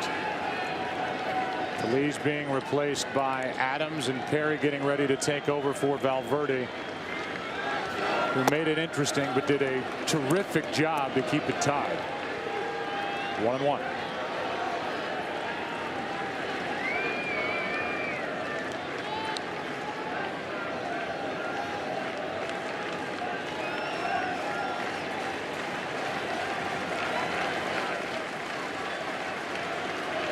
Jackson hitless on the day. Has some home run thump, and he takes down and away. Fastball missed. It's 2-1.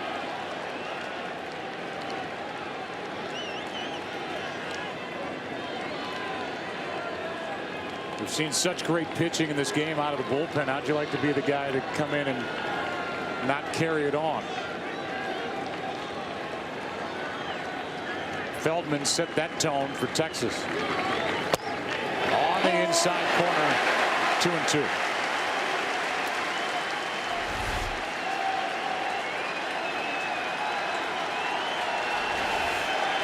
Everything he throws has tremendous movement, whether it's in or out. Nothing straight.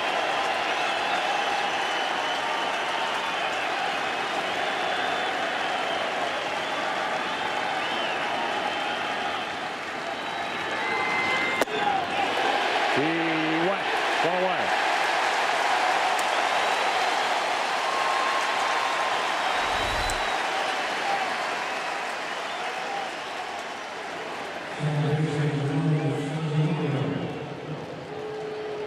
Went too far. That's out number 1. And now the switch hitting second baseman Santiago steps in.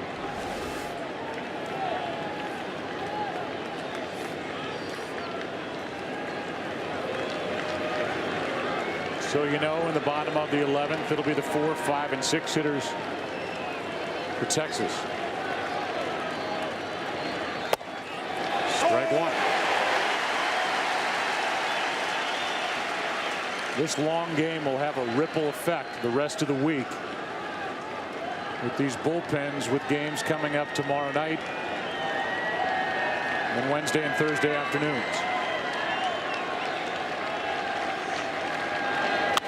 Foul. Strike 2. You know, maybe that's the way it should be. We get through a 7-game series and use everybody in your on your pitching staff, and they're using their bench players. Maybe you can really find out who does have the better team. Sometimes you go through a series, if you get good starting pitching, you skip some of those guys in the middle of your bullpen.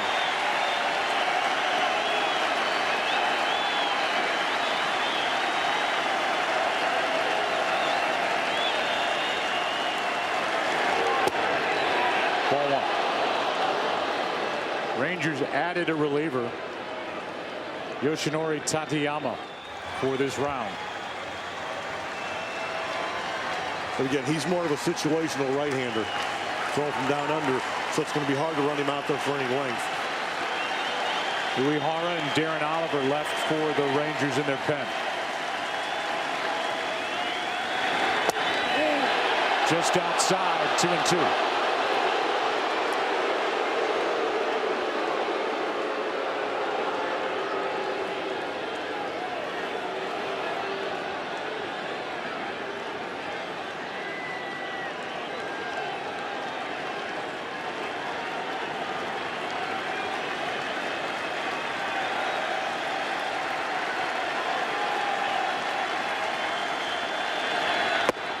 Two out.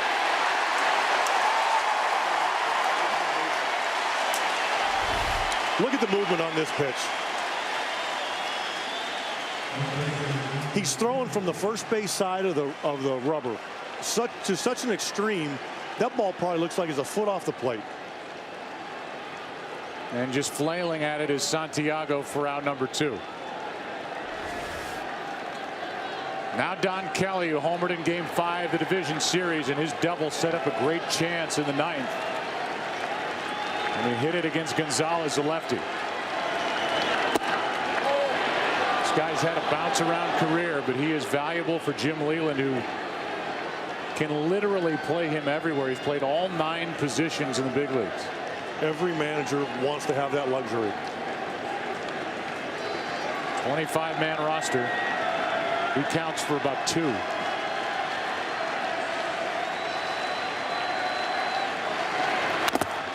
Strike 1.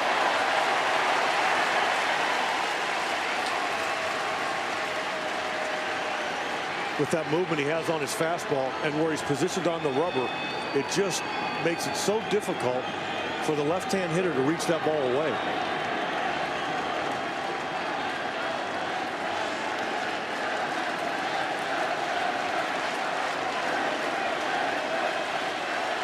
The inspiration to get Don Kelly, we showed you in the on-deck circle, Miguel Cabrera, with a count 1-1.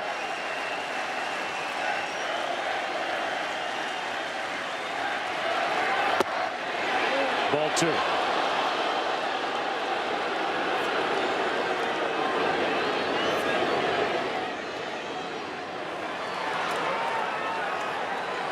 We are over 4 hours into this game, too.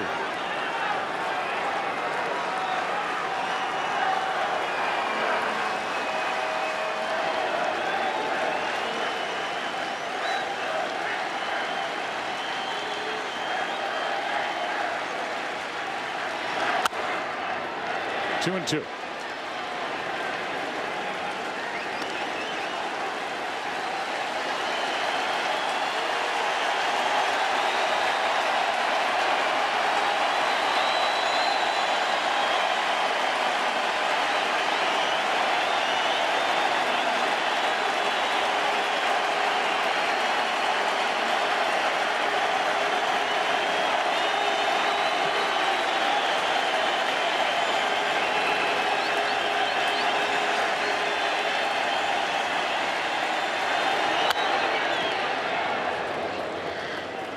Kelly's had some good swings. Certainly did on that double against the lefty, and he did against Ivan Nova on Thursday night in the Bronx. And anytime you prolong at bats, even if you make it out, maybe you cut into his next inning of work.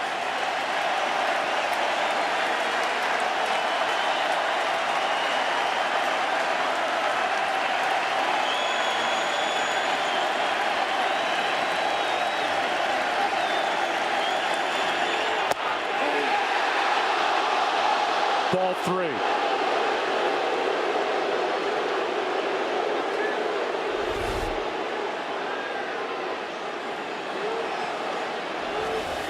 It's just there's so much deception with that pitch because of where he's located on the rubber.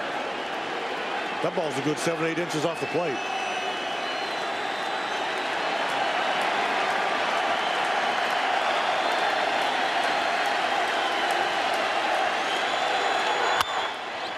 Up the middle, and Kelly's got another hit. And that keeps this 11th inning alive for Miguel Cabrera in a terrific 7-pitch at bat from Don Kelly.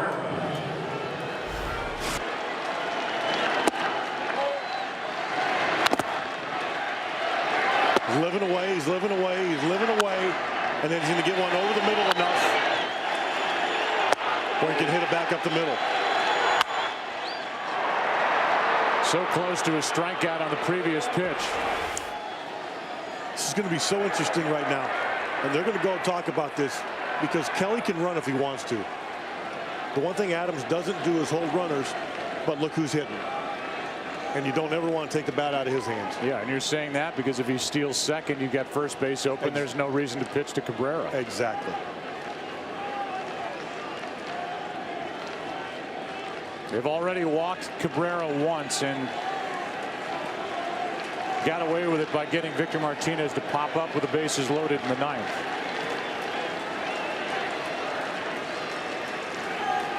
But that's not even on the table right now with the runner at first.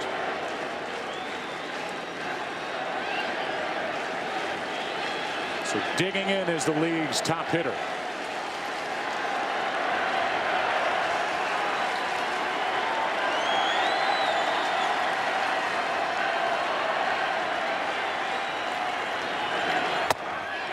Strike one on the inside corner.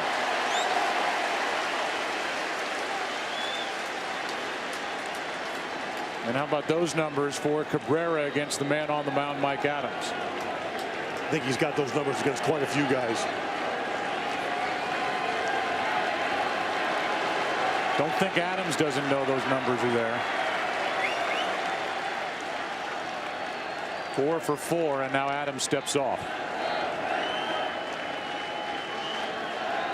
And if they stay ahead in the count to Cabrera, then it's more likely that they'll let Kelly steal.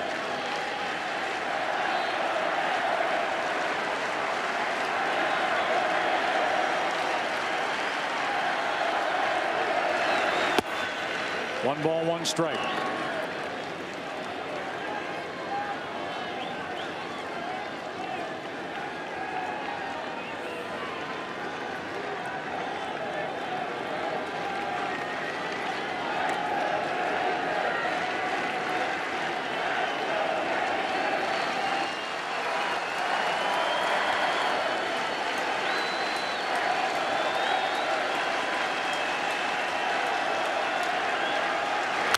Strike two.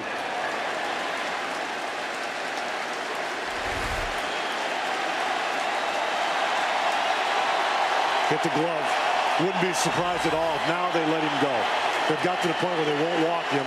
So go ahead and take advantage of Adams being so slow to the plate. See if Kelly takes off.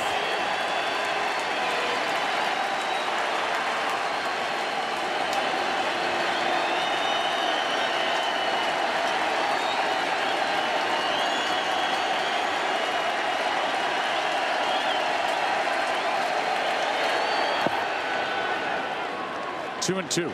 There are some managers who don't like to put movement on behind the pitcher when a guy like Cabrera is hitting. And Jim Leyland may very well be that. He knows his hitter better than anybody, and this is his horse. Just leave him alone and let him hit it as far as he can.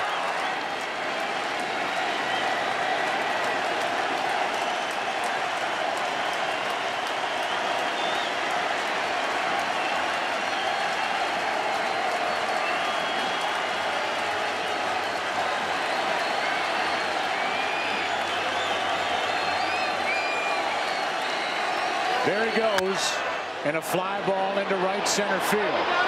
Back is Hamilton. The park will hold it. That may not have held that in the day game. But now we're in tonight, over 4 hours in. Game number 2 into the bottom of the 11th. There are the bats coming up, tied at 3.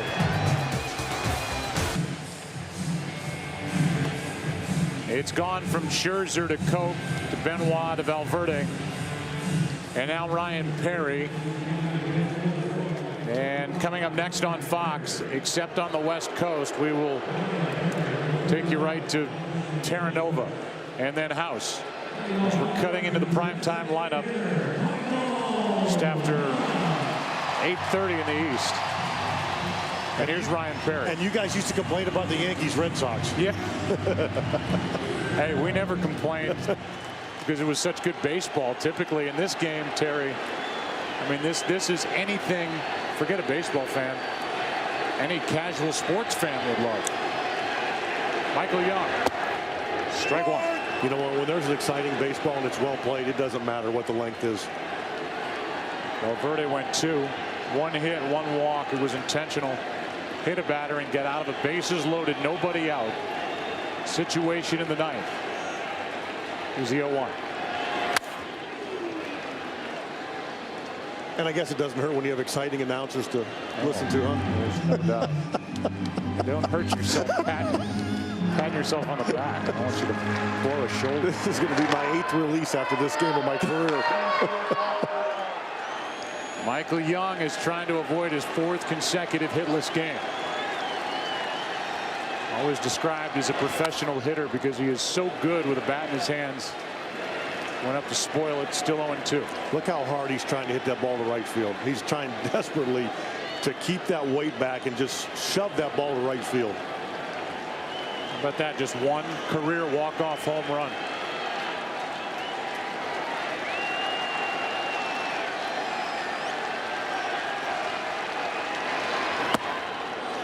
Good pitch from Perry as Young was able to lay off.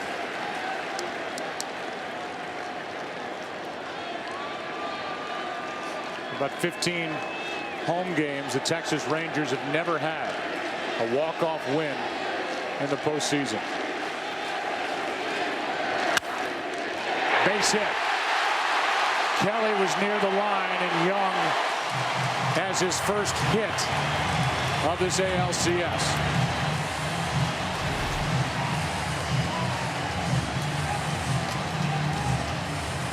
And Jim Leyland's playing for no doubles. And that's a lot of managers do that. If he's straight up, that's ground ball 5-3. Now Beltre, who has a pair of doubles in this game. He led off that 9th inning with a double off the wall in left center. Big hole on the right side. Tigers not looking for a bunt at all. Pitches inside, ball 1.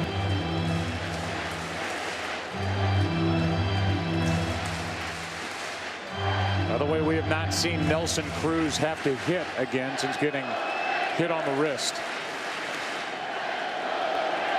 He could come up in this 11th. 2-0.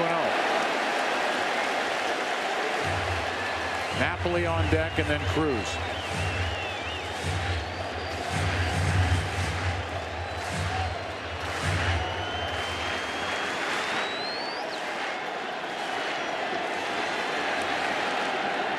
I'm going to go out on a limb and say this could be a big swing. Perry behind on the count. As opposed to Michael Young, here's a guy who knows how to end a game in thrilling fashion.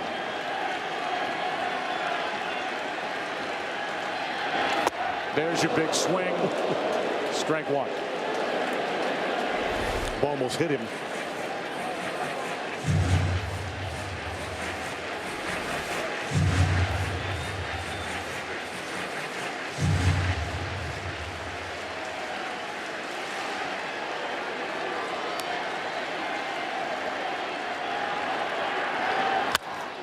Into center. Jackson will play it on a bounce, and the first two are on for the Rangers in the 11th.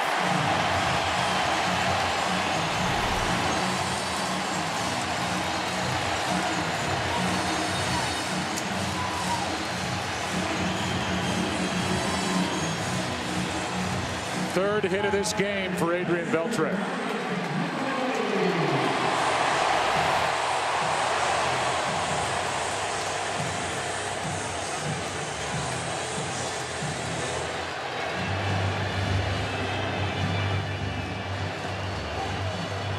Napoli coming up, 2 on, nobody out. Albuquerque is the right-hander. Daniel Schlereth is a lefty.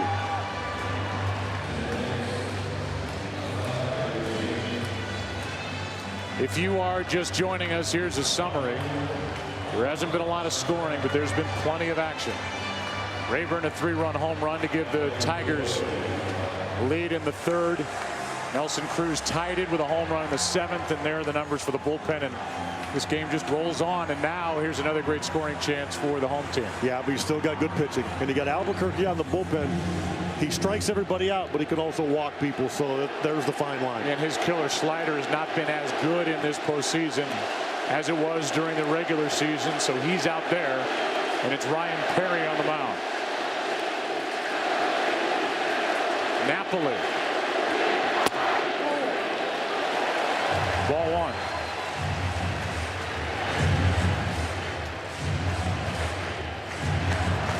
Everybody in the ballpark knows what's going on here. Napoli's not thinking about bunting. He wants to hit this as far as he can.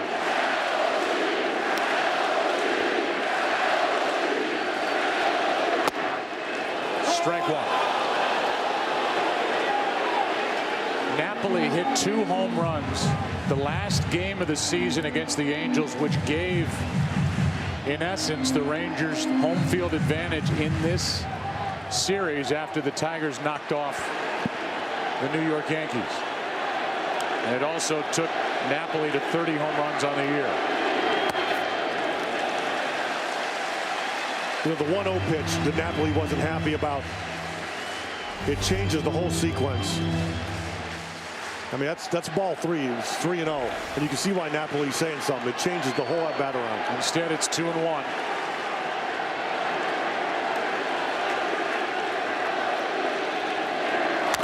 Good pitch in on the hands of Napoli.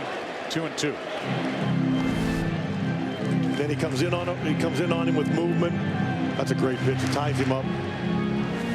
If you let Napoli extend those arms so often, the ball ends up where it's not supposed to. Now his walk-off history. Last time he did it, with 2 on, nobody out. 2-2 the count.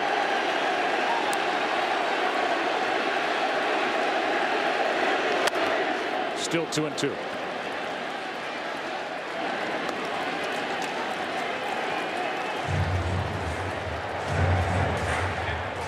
Back-to-back hits by Young and Beltre.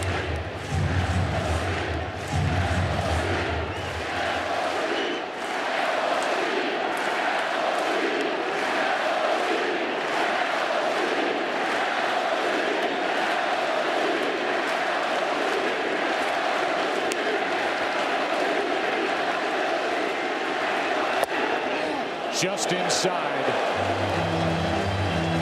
for ball 3.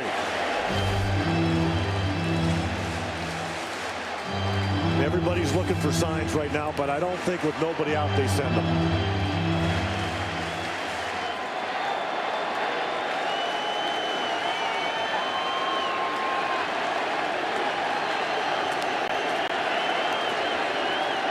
They stay put. Napoli into right center field. That ball is down for a base hit. And it will load the bases as Dirks could not come up with it.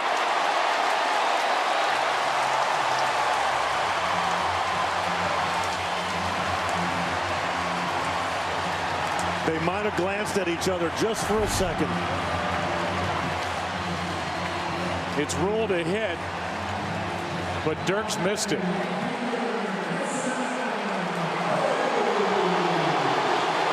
And it hits Jackson's leg, or this game's over.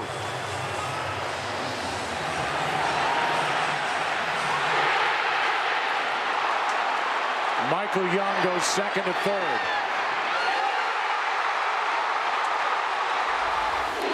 And now it's Nelson Cruz. He's homered in this game. Gets a big rip, and I guess the wrist is okay. And they're in the same exact situation they were a couple innings ago. Infield's in, outfield's in.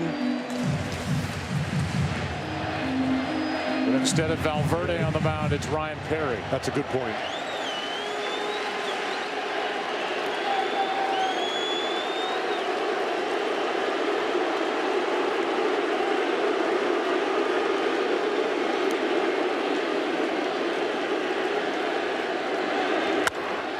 Hammered down the line, but pulled foul. Count may be 0-2, but Nelson Cruz is getting more and more locked in.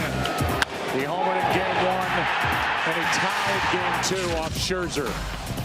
Then in the 9th, he got hit to load the bases. Caught the wrist and then the chest. That last ball he hit, we can pick it up on the way home. Ball was crushed.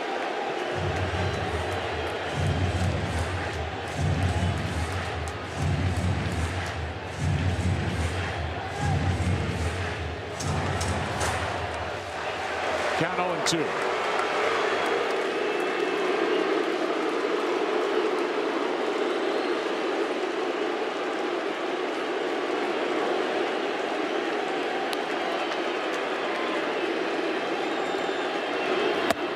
Wouldn't chase.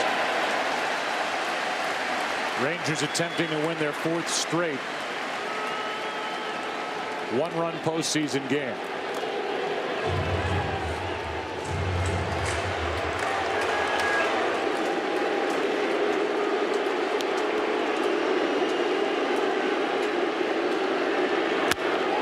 In the air to left, down the line. This ball ends it.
This is how you avoid a one-run win. Nelson Cruz makes it a 7-3. Rangers win in game 2, up 2 games to none. He's making Ron Washington look prophetic.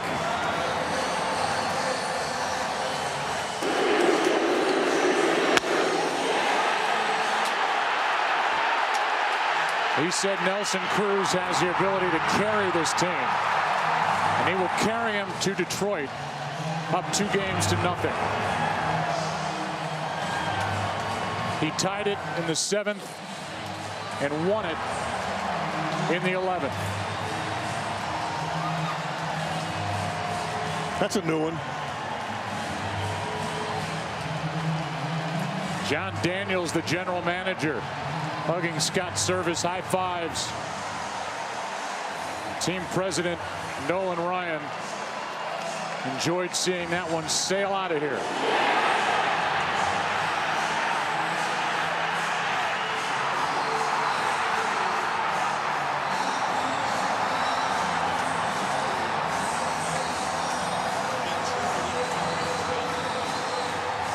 It is the first walk-off grand slam in postseason history.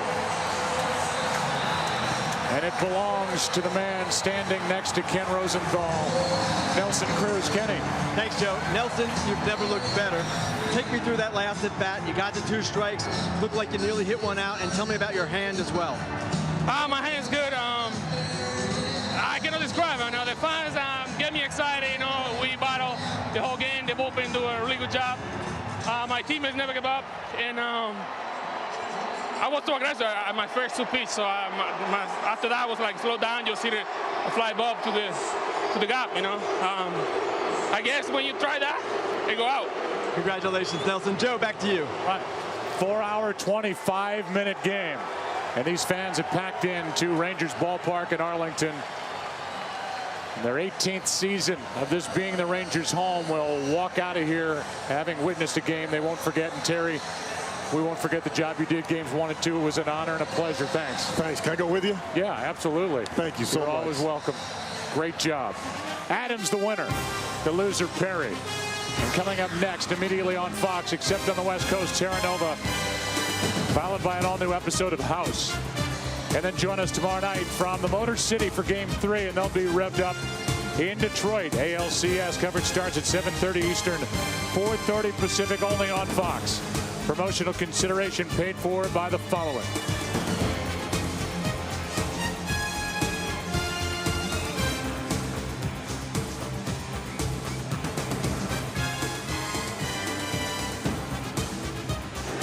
For more information on tonight's game and the latest in Major League Baseball news, log on to foxsports.com. Powered by MSN, the world's favorite sports site.